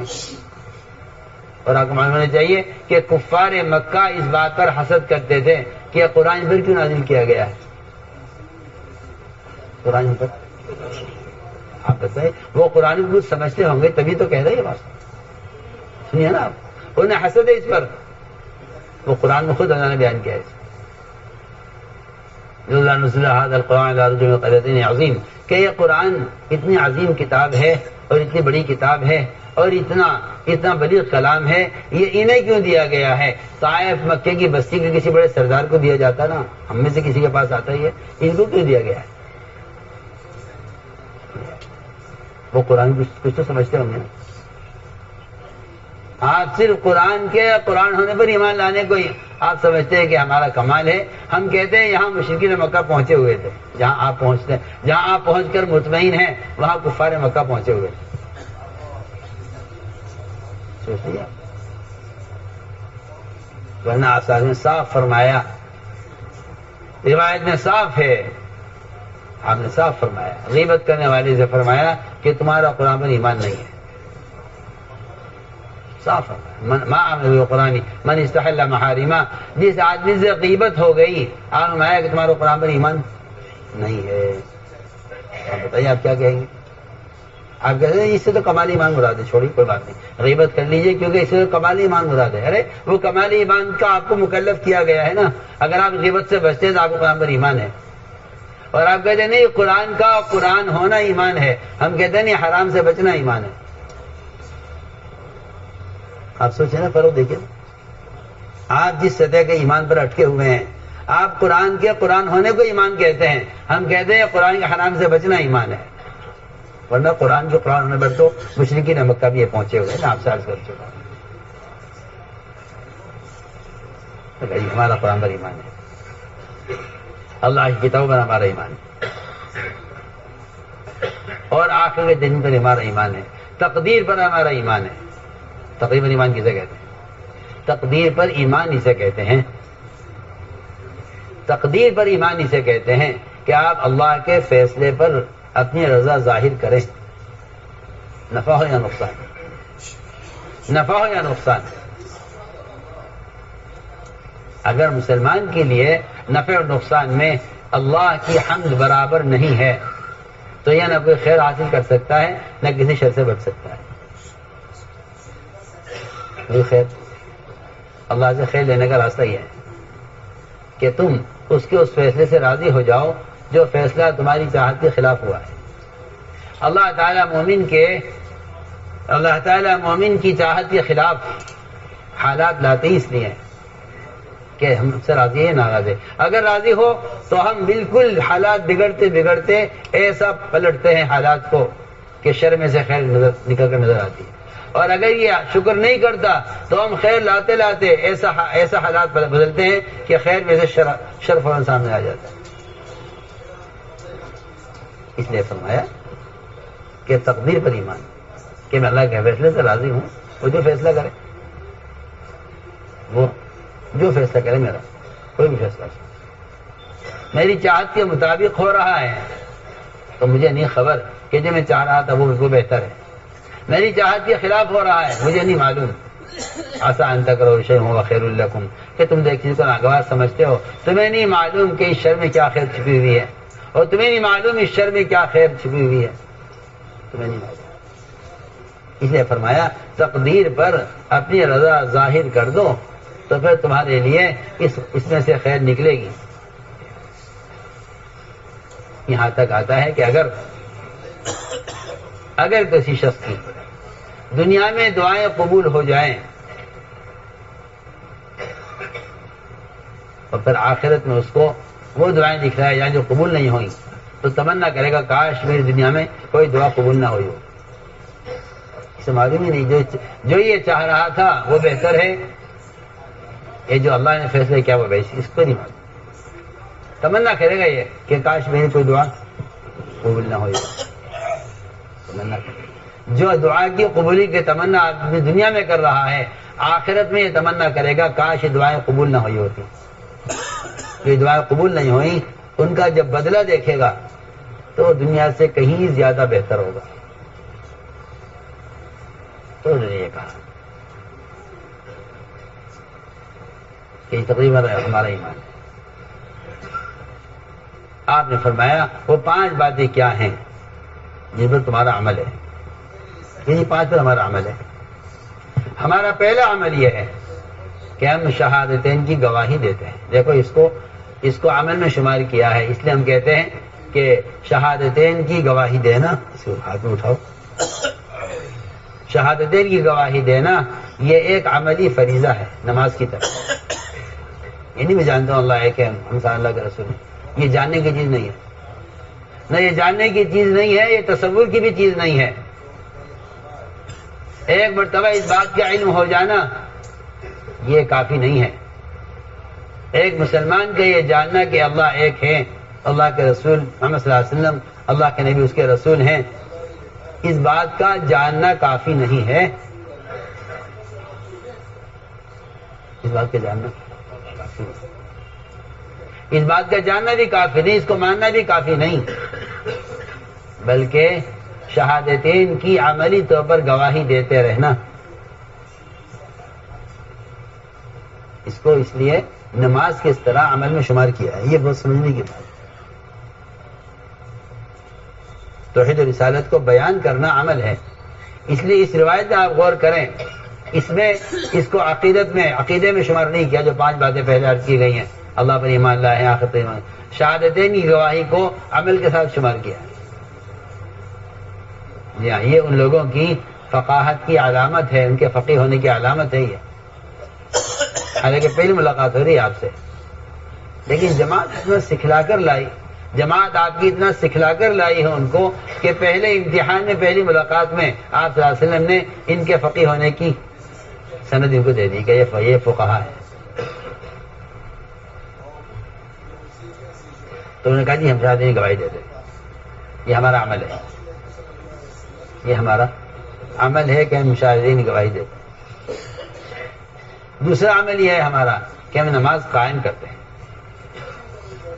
ہم نماز، بھائی ہاتھ رکھو منہ پہ، یہ کیا طریقہ ہے؟ ہاتھ رکھا کرو منہ پر. یہ جانور کا طریقہ ہے کہ منہ کھول دیتا ہے. ہاتھ رکھو منہ پر، ورنہ شیطان داخل ہو جائے گا، کوئی بات دل میں اترے گی نہیں. اس کو کوشش کیا کرو پوری. کہ نماز قائم کرتے ہیں. اور واقعی میں عرض کرتا ہوں کہ میں اور آپ اپنی خلوتوں کو دیکھ لیں، میں اور اپنی خلوتوں کو دیکھ لیں. اگر خلوت کے گناہوں میں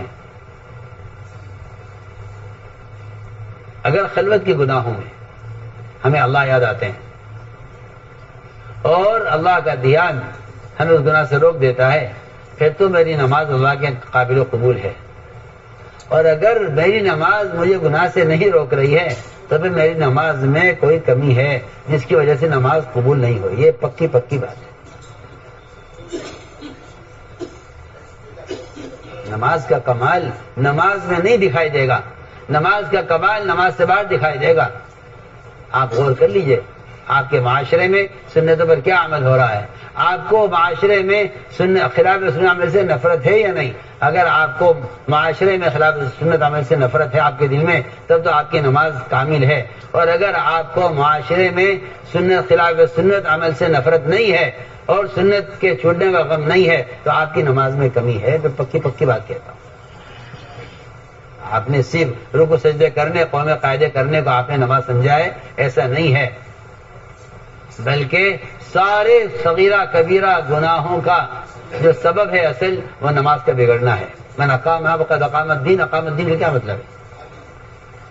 اقام الدین کا مطلب یہ نہیں ہے کہ آپ فرائض پر عمل کر رہے ہیں. اقام الدین کا مطلب یہ ہے کہ دین کے تمام شعبے قائم ہوں، معاملات میں، معاشرے میں، اخلاق میں، عبادات میں. اگر دین کے سارے شعبے قائم ہیں تو آپ کی نماز درست ہے اور کامل ہے. اور اگر دین کا کوئی شعبہ چھوٹ رہا ہے اور اس کا حکم ٹوٹ رہا ہے تو یہ نماز کی خرابی کا اس پر اثر پڑا ہے. پڑھیے حدیث، پڑھیے. آپ نے حدیث میں سنا ہوگا، پڑھا ہوگا کہ نماز مومن کے لیے اسلام میں ایسا ہے جیسے انسان کے جسم میں اس کا سر. اور آپ نے اس روایت کو صرف یہ کہہ کر نمٹا دیا. مجھے حیرت ہے فرقہ پر بھی جنہوں نے تشریح کی ان روایتوں کی، اور اس طرح کہہ کے نمٹا دیا کہ اگر نماز نہیں ہے تو پھر اسلام میں اس کا کوئی حصہ نہیں ہے. ایسی اتنی بات نہیں ہے. اگر نماز نہیں کا مطلب یہ ہے کہ اس کا سر اگر کاٹ دیا جائے تو انسان زندہ نہیں رہ سکتا. اس لیے اگر نماز نہیں ہے تو اسلام نہیں ہے. ہم عرض کرتے ہیں کہ بات اتنی نہیں ہے، بات اتنی سی نہیں ہے. ایسے ہی متوجہ کرو. بات اتنی سی نہیں ہے. میں ایک بات آپ سے کہتا ہوں سب سے،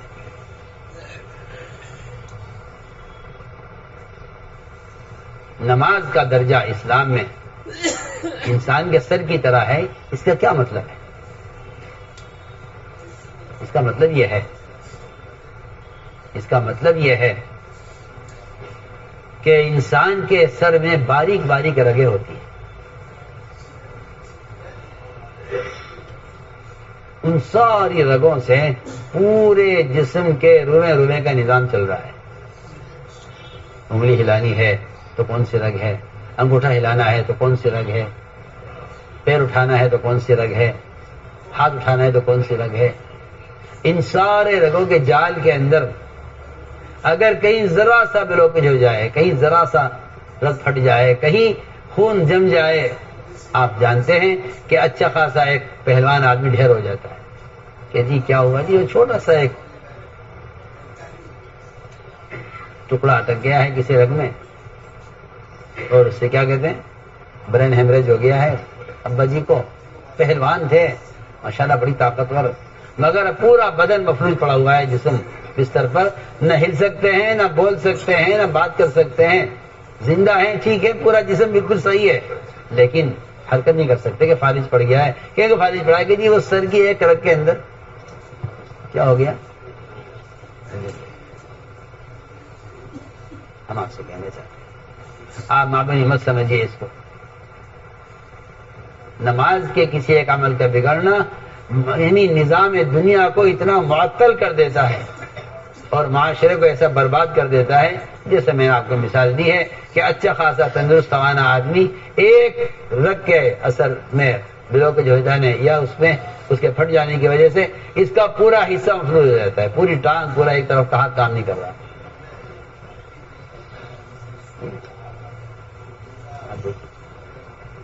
آپ کو لے جاتے ہیں اسپتال میں اور پہلا کام یہ کرتا ہے ڈاکٹر کہ آپ کے پیر میں سوئی چبا کر دیکھتا ہے. اگر پیر میں سوئی چبانے سے آپ ہل گئے اور آپ نے چیخ ماری تو ڈاکٹر خوش ہو جاتے ہیں کہ نہیں جی آپ بے فکر رہیے، آپ کا مریض ٹھیک ہے، خطرے سے باہر. اور اگر پیر میں سوئی چبانے یا فوراً چابی نکالتا ہے جیب میں سے اور آپ کے تلوے میں چباتا ہے زور سے، اگر آپ کو احساس نہیں ہوا کہ جی بس آپ کا مریض کوئی گارنٹی نہیں ہے، اس کا ٹھیک ہونا ممکن نہیں ہے، یہ اپنی مدت پوری کرے گا بستر میں پڑ کے. آپ جانتے ہیں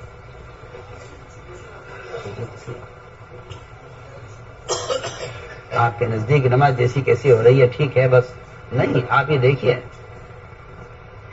کہ ایک ذرا سا اثر، ذرا سا فرق آ جائے رگ میں تو یہ پورا بدن مفلوج ہو جاتا ہے. میں مثال دیا کرتا ہوں لوگوں کو کہ اگر آپ حدیث پر غور کریں کہ سارے کے سارے مسلمان ایک جسم کے اعضاء کی طرح ہیں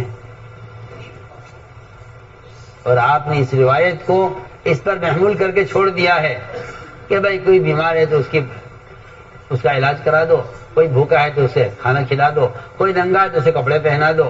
میں کہتا ہوں کہ پورا بدن مسلمان ایک اعضاء کی طرح ہیں اور اس کا یہ مطلب سمجھ لینا صرف کہ ننگوں کو کپڑے پہنا دو، بھوکو کھانا کھلا دو، اپنے مسلمان بھائی کی ضرورت سے متاثر ہوں. میں کہتا ہوں کہ یہ کام ایک کافر، ایک مشرک بھی کرتا ہے، کر رہا ہے، کرتے چلائے ہیں ہمیشہ. یہ کوئی کمال کی بات نہیں ہے. سوال اس بات کا ہے کہ اگر آپ کو کہ پیر میں سوئی چبائی جائے اور آپ کو اس کا احساس ہو تو کہا جائے گا کہ ہاں مسلمان زندہ ہے، کہ مسلمان کو مسلمان کی بے دینی کا احساس ہے. مسلمان کی بے دینی کا احساس ہے. اگر ایک جگہ کی بے دینی، ایک جگہ اعتراض آتا ہے تو دوسری جگہ کے مسلمان اس سے متاثر نہیں ہوتے، اس کا مطلب یہ ہے کہ فالج پڑا ہوا ہے. مطلب یہ کہ فالج پڑا ہوا. تو میں نے عرض کیا کہ نماز کا قائم ہونا یہ ہے. اس لیے فرمایا کہ اپنی نماز کے کمال کو نماز میں دیکھا کرو، اپنی نماز کے کمال کو نماز سے باہر دیکھو. اگر ظہر اثر کے درمیان کوئی گناہ ہوا ہے تو یقیناً آپ کی ظہر کی نماز میں کمی ہے.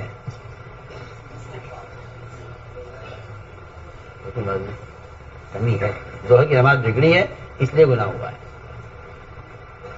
یہ قرآن کا صاف فیصلہ ہے، اقیم الصلاۃ ان الصلاۃ تنہی عن الفحشاء والمنکر، نماز قائم کرو کہ نماز منکر سے یقین روک دیتی ہے۔ ابن عباس عبداللہ بن مسعود دونوں فرماتے ہیں کہ جس کی نماز اس کو منکر سے نہیں روکتی اس کی نماز اس کو اللہ سے دور کرتی رہتی ہے۔ ارے کہ اللہ تو نماز اللہ کے قرب کا ذریعہ ہے، دور ہونے کا مطلب ہے؟ کہا جی ہمارا اندر صفت یہ ہے کہ نماز قائم کرتے ہیں، اور نماز کے قائم کرنے کے دو حکم ہیں، دو مطلب ہیں۔ نماز کو درست کرنا، اور نماز کو قائم کرنے کا مطلب یہ ہے کہ نماز کو امت میں رائج کرنا۔ نماز کو قائم کرنا یہ ہے کہ نماز کو امت میں رائج کرنا، ہر امتی نماز پر آئے، اس کی کوشش ہے۔ یہ نماز کے جو قائم کرنے کا حکم ہے کہ نماز کو قائم کرو، نماز کو قائم کرو۔ یہ نماز انفرادی نماز سے قائم نہیں ہوگی، امت کو نماز پر جمع کرنے سے نماز قائم ہوگی۔ جیسے ہم نماز قائم کرتے ہیں، رمضان کے روزہ رکھتے ہیں، بیت اللہ کا حج کرتے ہیں، اور خاص کی بات یہ ہے اپنے مالوں کی زکوٰۃ ہم دیتے ہیں، اپنے مالوں کی ہم زکوٰۃ دیتے ہیں، اپنے مالوں کی زکوٰۃ دیتے ہیں۔ کیا مطلب زکوٰۃ ادا کرنے کا؟ کیونکہ جس طرح ایک نمازی آدمی نماز پڑھنے کے لیے پانی تلاش کرتا ہے وضو کے واسطے، اس طرح ہم زکوٰۃ کا فریضہ ادا کرنے کے لیے مستحق کو تلاش کرتے ہیں زکوٰۃ دینے کے لیے۔ مستحق کو آج کل تو نظامی سارا الٹا ہوا ہے، چوپٹ، بیچارے مستحق تلاش کرتے ہیں زکوٰۃ دینے والوں کو، زکوٰۃ دینے والوں کو مستحق تلاش کرتے ہیں۔ اور اب تو وہ زمانہ آ گیا کہ جو مستحق نہیں ہوگی زکوٰۃ والوں کو تلاش کر رہا ہے۔ اب تو حالات ہی عجیب و غریب ہیں۔ اب تو لوگ مالدار بننے کے لیے زکوٰۃ لیتے ہیں۔ کیا بننے کے لیے؟ مالدار بننے کے لیے زکوٰۃ لیتے ہیں۔ پہلے زمانے میں غربت کو ختم کرنے کے لیے زکوٰۃ تھی، اس زمانے میں مالدار بننے کے لیے زکوٰۃ ہے۔ سنیے میں کیا کہہ رہا ہوں۔ جب آپ نے زکوٰۃ پہ کمیشن لگا دیا، سب سیدھی بات ہے، ڈھکی چھپی بات تو نہیں، تو لوگ مالدار بننے کے لیے زکوٰۃ دیتے ہیں۔ بھائی دیجیے زکوٰۃ ہمیں، یہ ہمارا کمیشن ہے زکوٰۃ سے، ہم مالدار بن گئے۔ اتنا زکوٰۃ کا مال ایک آدمی کو دینا مکروہ ہے جس سے وہ آدمی خود صاحب نصاب بن جائے، دے نہیں سکتے آپ۔ اور زکوٰۃ کا مال دوسری جگہ منتقل کرنا بھی مکروہ ہے۔ اگر آپ کے علاقے میں فقیر ہے تو آپ زکوٰۃ کا مال کہیں لے جا نہیں سکتے۔ اس زمانے میں لوگوں کی مصیبت یہ پڑی ہے کہ بجائے فقراء کو تلاش کرنے کے زکوٰۃ کا مال دینے کے لیے، بجائے فقراء کو تلاش کرنے کے خیر کے کام لوگ تلاش کرتے ہیں۔ یہ خیر کا کام مل جائے تو میرا زکوٰۃ کا مال لگ جائے، تو کیا مل جائے؟ خیر کا کام۔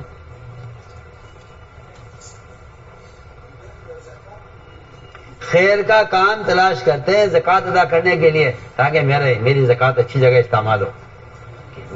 میں تو حیران اس کو سوچ کر، بجائے فقراء کو تلاش کرنے کے خیر کا کام،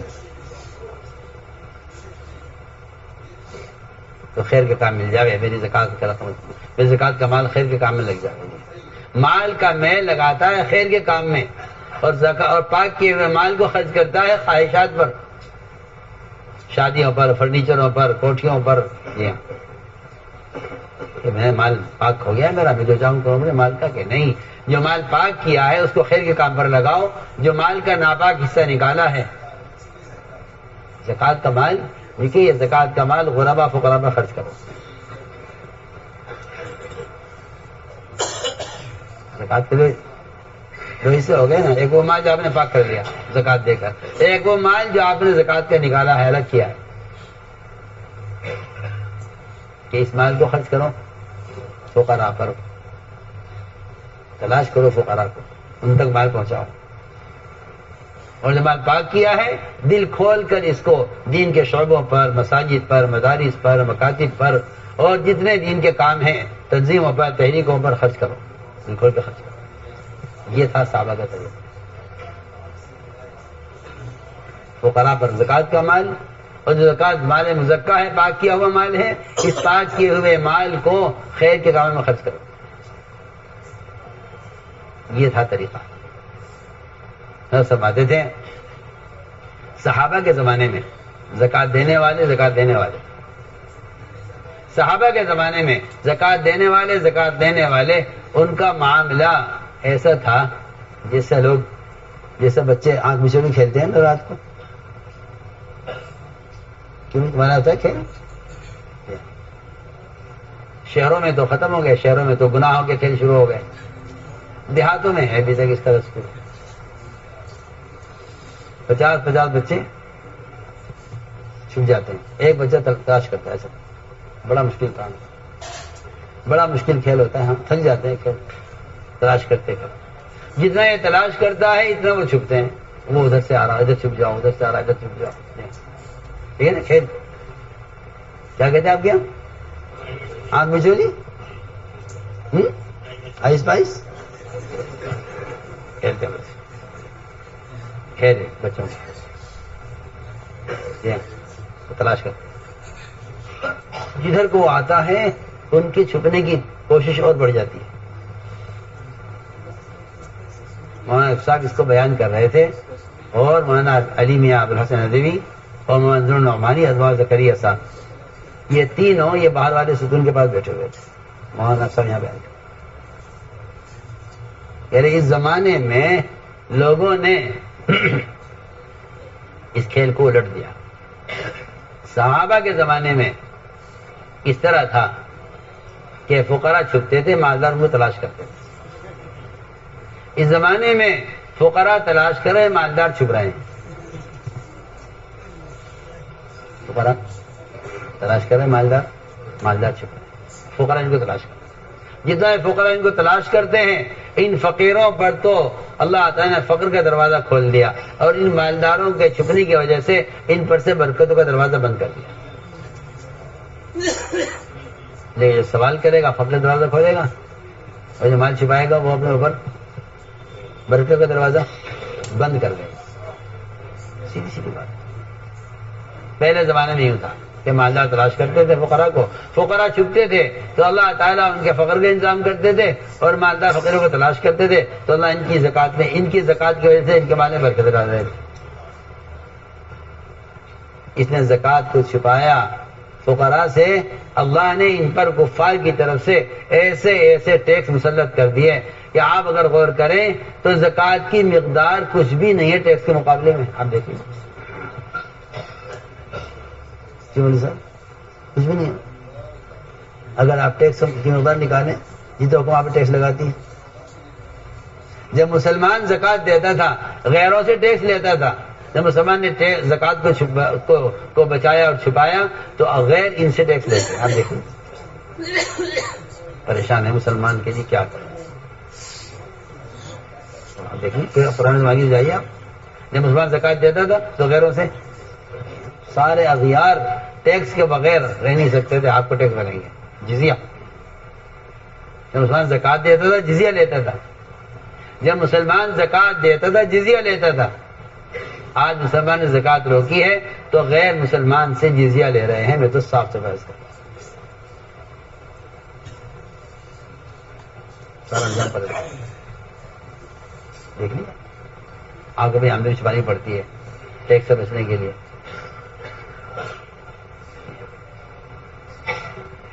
تو میرے دوستو عزیزو، یہ تھی بات۔ میں نے کہا جی ہمارے اندر 5 باتیں پر ہمارا عمل ہے، اور 5 ہمارے اندر زمانے جاہلیت سے ہیں۔ آپ چاہیں تو انہیں باقی رکھیں، چاہیں چھوڑ دیں۔ 5 کیا ہیں زمانے جاہلیت سے؟ کہ جی ہمارے اندر زمانے جاہلیت سے ہمارے اندر صبر ہے، ہمارے اندر صبر ہے، ہمارے اندر شکر ہے۔ حدیث میں آتا ہے آدھا ایمان صبر ہے، آدھا ایمان شکر ہے۔ اگر یہ 2 صفتیں پیدا ہو جائیں نا تو آدمی کامل مومن ہے۔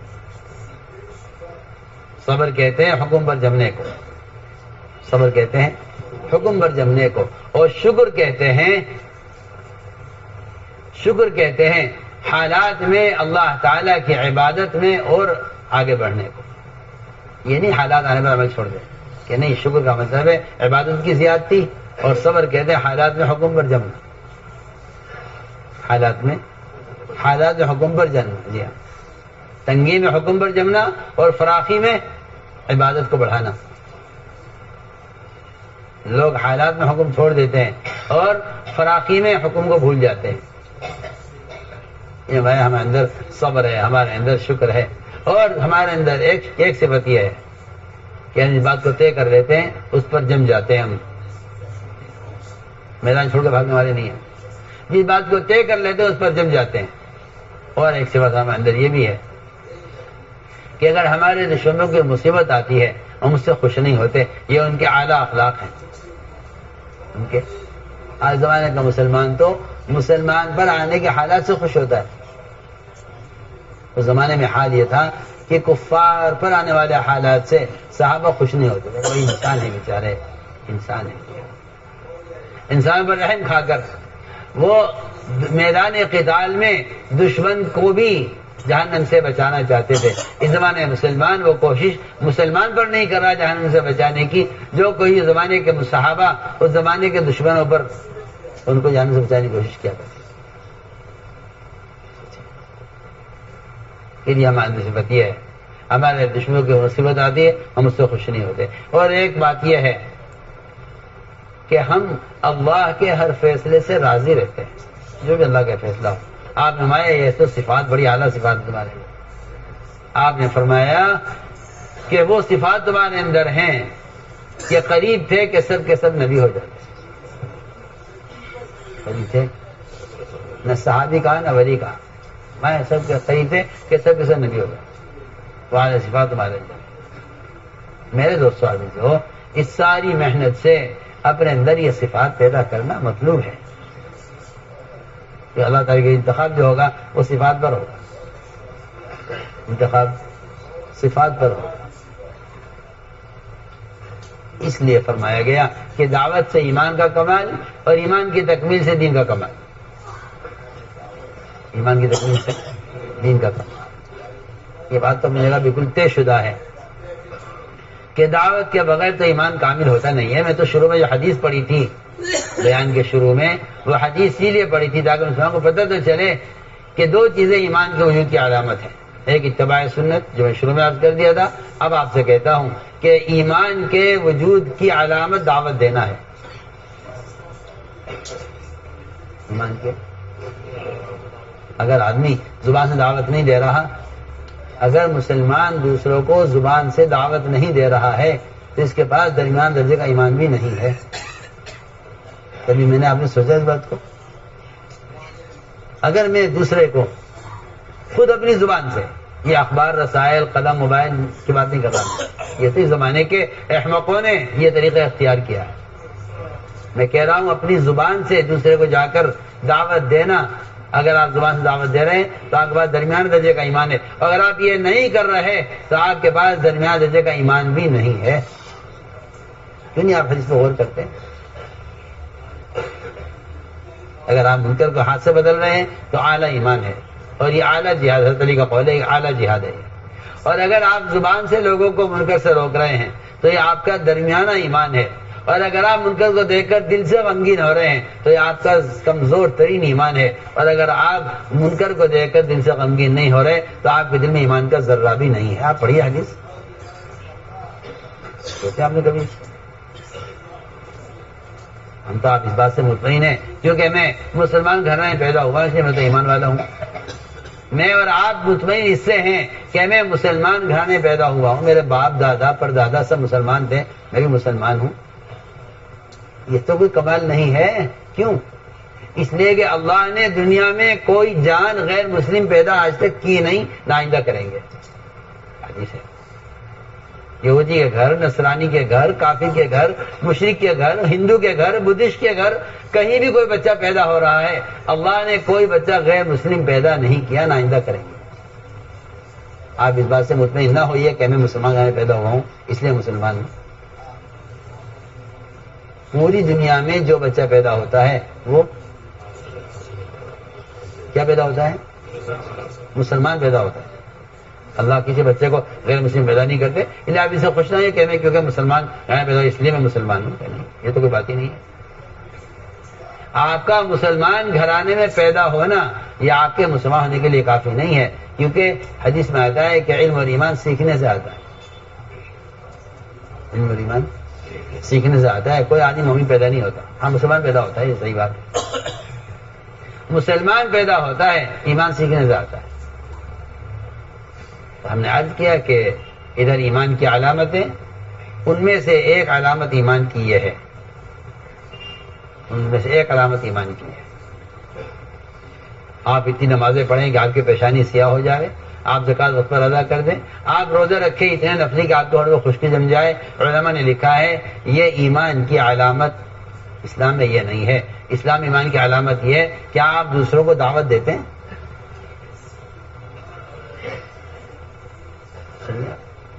آپ یہ سمجھتے ہیں چلہ لگانا دین سیکھنے کے لیے.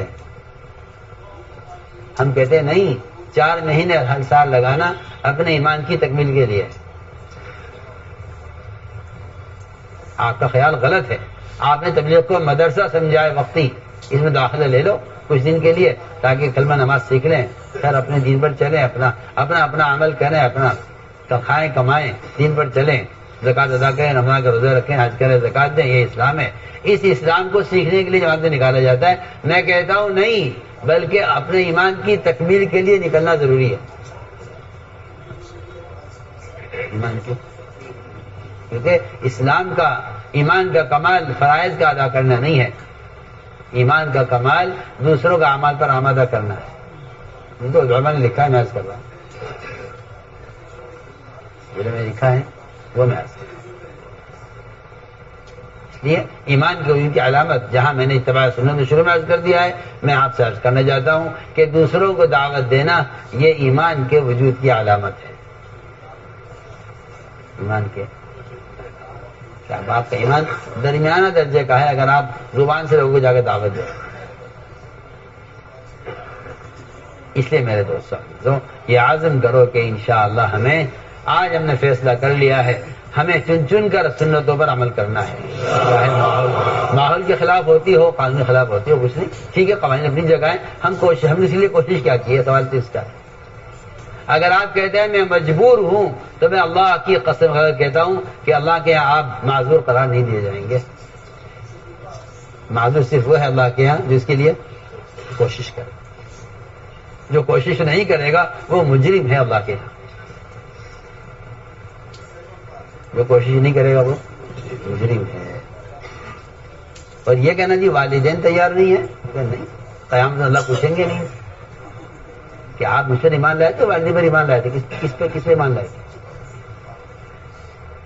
میں تو آپ سے کہہ چکا ہوں نا شروع میں کہ جو اللہ کے غیر کی بات مان رہا ہے اللہ کے مقابلے میں، اللہ کے رسول کے مقابلے میں جو اللہ کے غیر کی بات مان رہا، اس نے اللہ کے غیر کو اپنا رب بنا لیا ہے. میں تو آپ سے کہہ چکا ہوں نا شروع میں. آپ نکال دیجیے ذہن سے یہ کہ جہاں تک سہولت ملے وہاں تک دین کو اختیار کیا جائے. حضرت کہ یہ خواہش کا دین ہے، حکم کا دین نہیں ہے. جہاں تک آپ کو سہولت ہے وہاں تک آپ دین اختیار کریں. یہ کون سا دین ہے؟ یہ خواہش کا دین. جسی کو دل چاہا اسے کر لیا، تو دل نہ چاہا اسے چھوڑ دیا. یہ خواہش کا دین ہے، حکم کا دین نہیں. دوستو اس ایمان کی تکمیل اور اس ایمان کو ایک سطح پر رکھنے کے لیے مسلسل یہ کام ہے کہ جب تک تم معروفات پر آمادہ کرتے رہو گے، لوگوں منکرات سے روکتے رہو گے، تو تمہارا ایمان ترقی کرتا رہے گا. یہ قرآن کی آیت کا مفہوم ہے تأمرون بالمعروف وتنہون عن المنکر وتؤمنون باللہ کہ ایمان باللہ کے لیے 2 فریضے دیے گئے ہیں. ایمان باللہ کے لیے یہ 2 فریضے دیے گئے، المعروف و نہی. یہ مالیاسا کا ملفوظ ہے، چھپا ہوا ہے. ہر سال 4 مہینے اگر اس راستے میں نکلنے کو اپنا جزو زندگی نہیں بناؤ گے، ایمان کا مزہ نہیں چکھ سکتے. تو خامخواہ تھوڑی کہہ دیا. سمجھ میں آئے؟ یادیں کرو، نیتیں کرو، انشاءاللہ ہر سال 4 مہینے ہم اس کام کے لیے کو فارغ کرتے ہیں. اور ہمت کر کے فرماؤ. جو علماء سال کے لیے آئے سال پیش کریں، جو علماء سال لگا چکے ہیں عرب سال میں آپ کو پیش کریں. بتائیں بھائی، پیش کریں اپنے آپ. نجیم صاحب دوسرے سال کے لیے، مولانا ادریس صاحب دوسرے سال کے لیے، مولانا نواب صاحب تیسرے سال کے لیے، مولانا انعام الحسن صاحب تیسرے سال کے لیے. ہر سال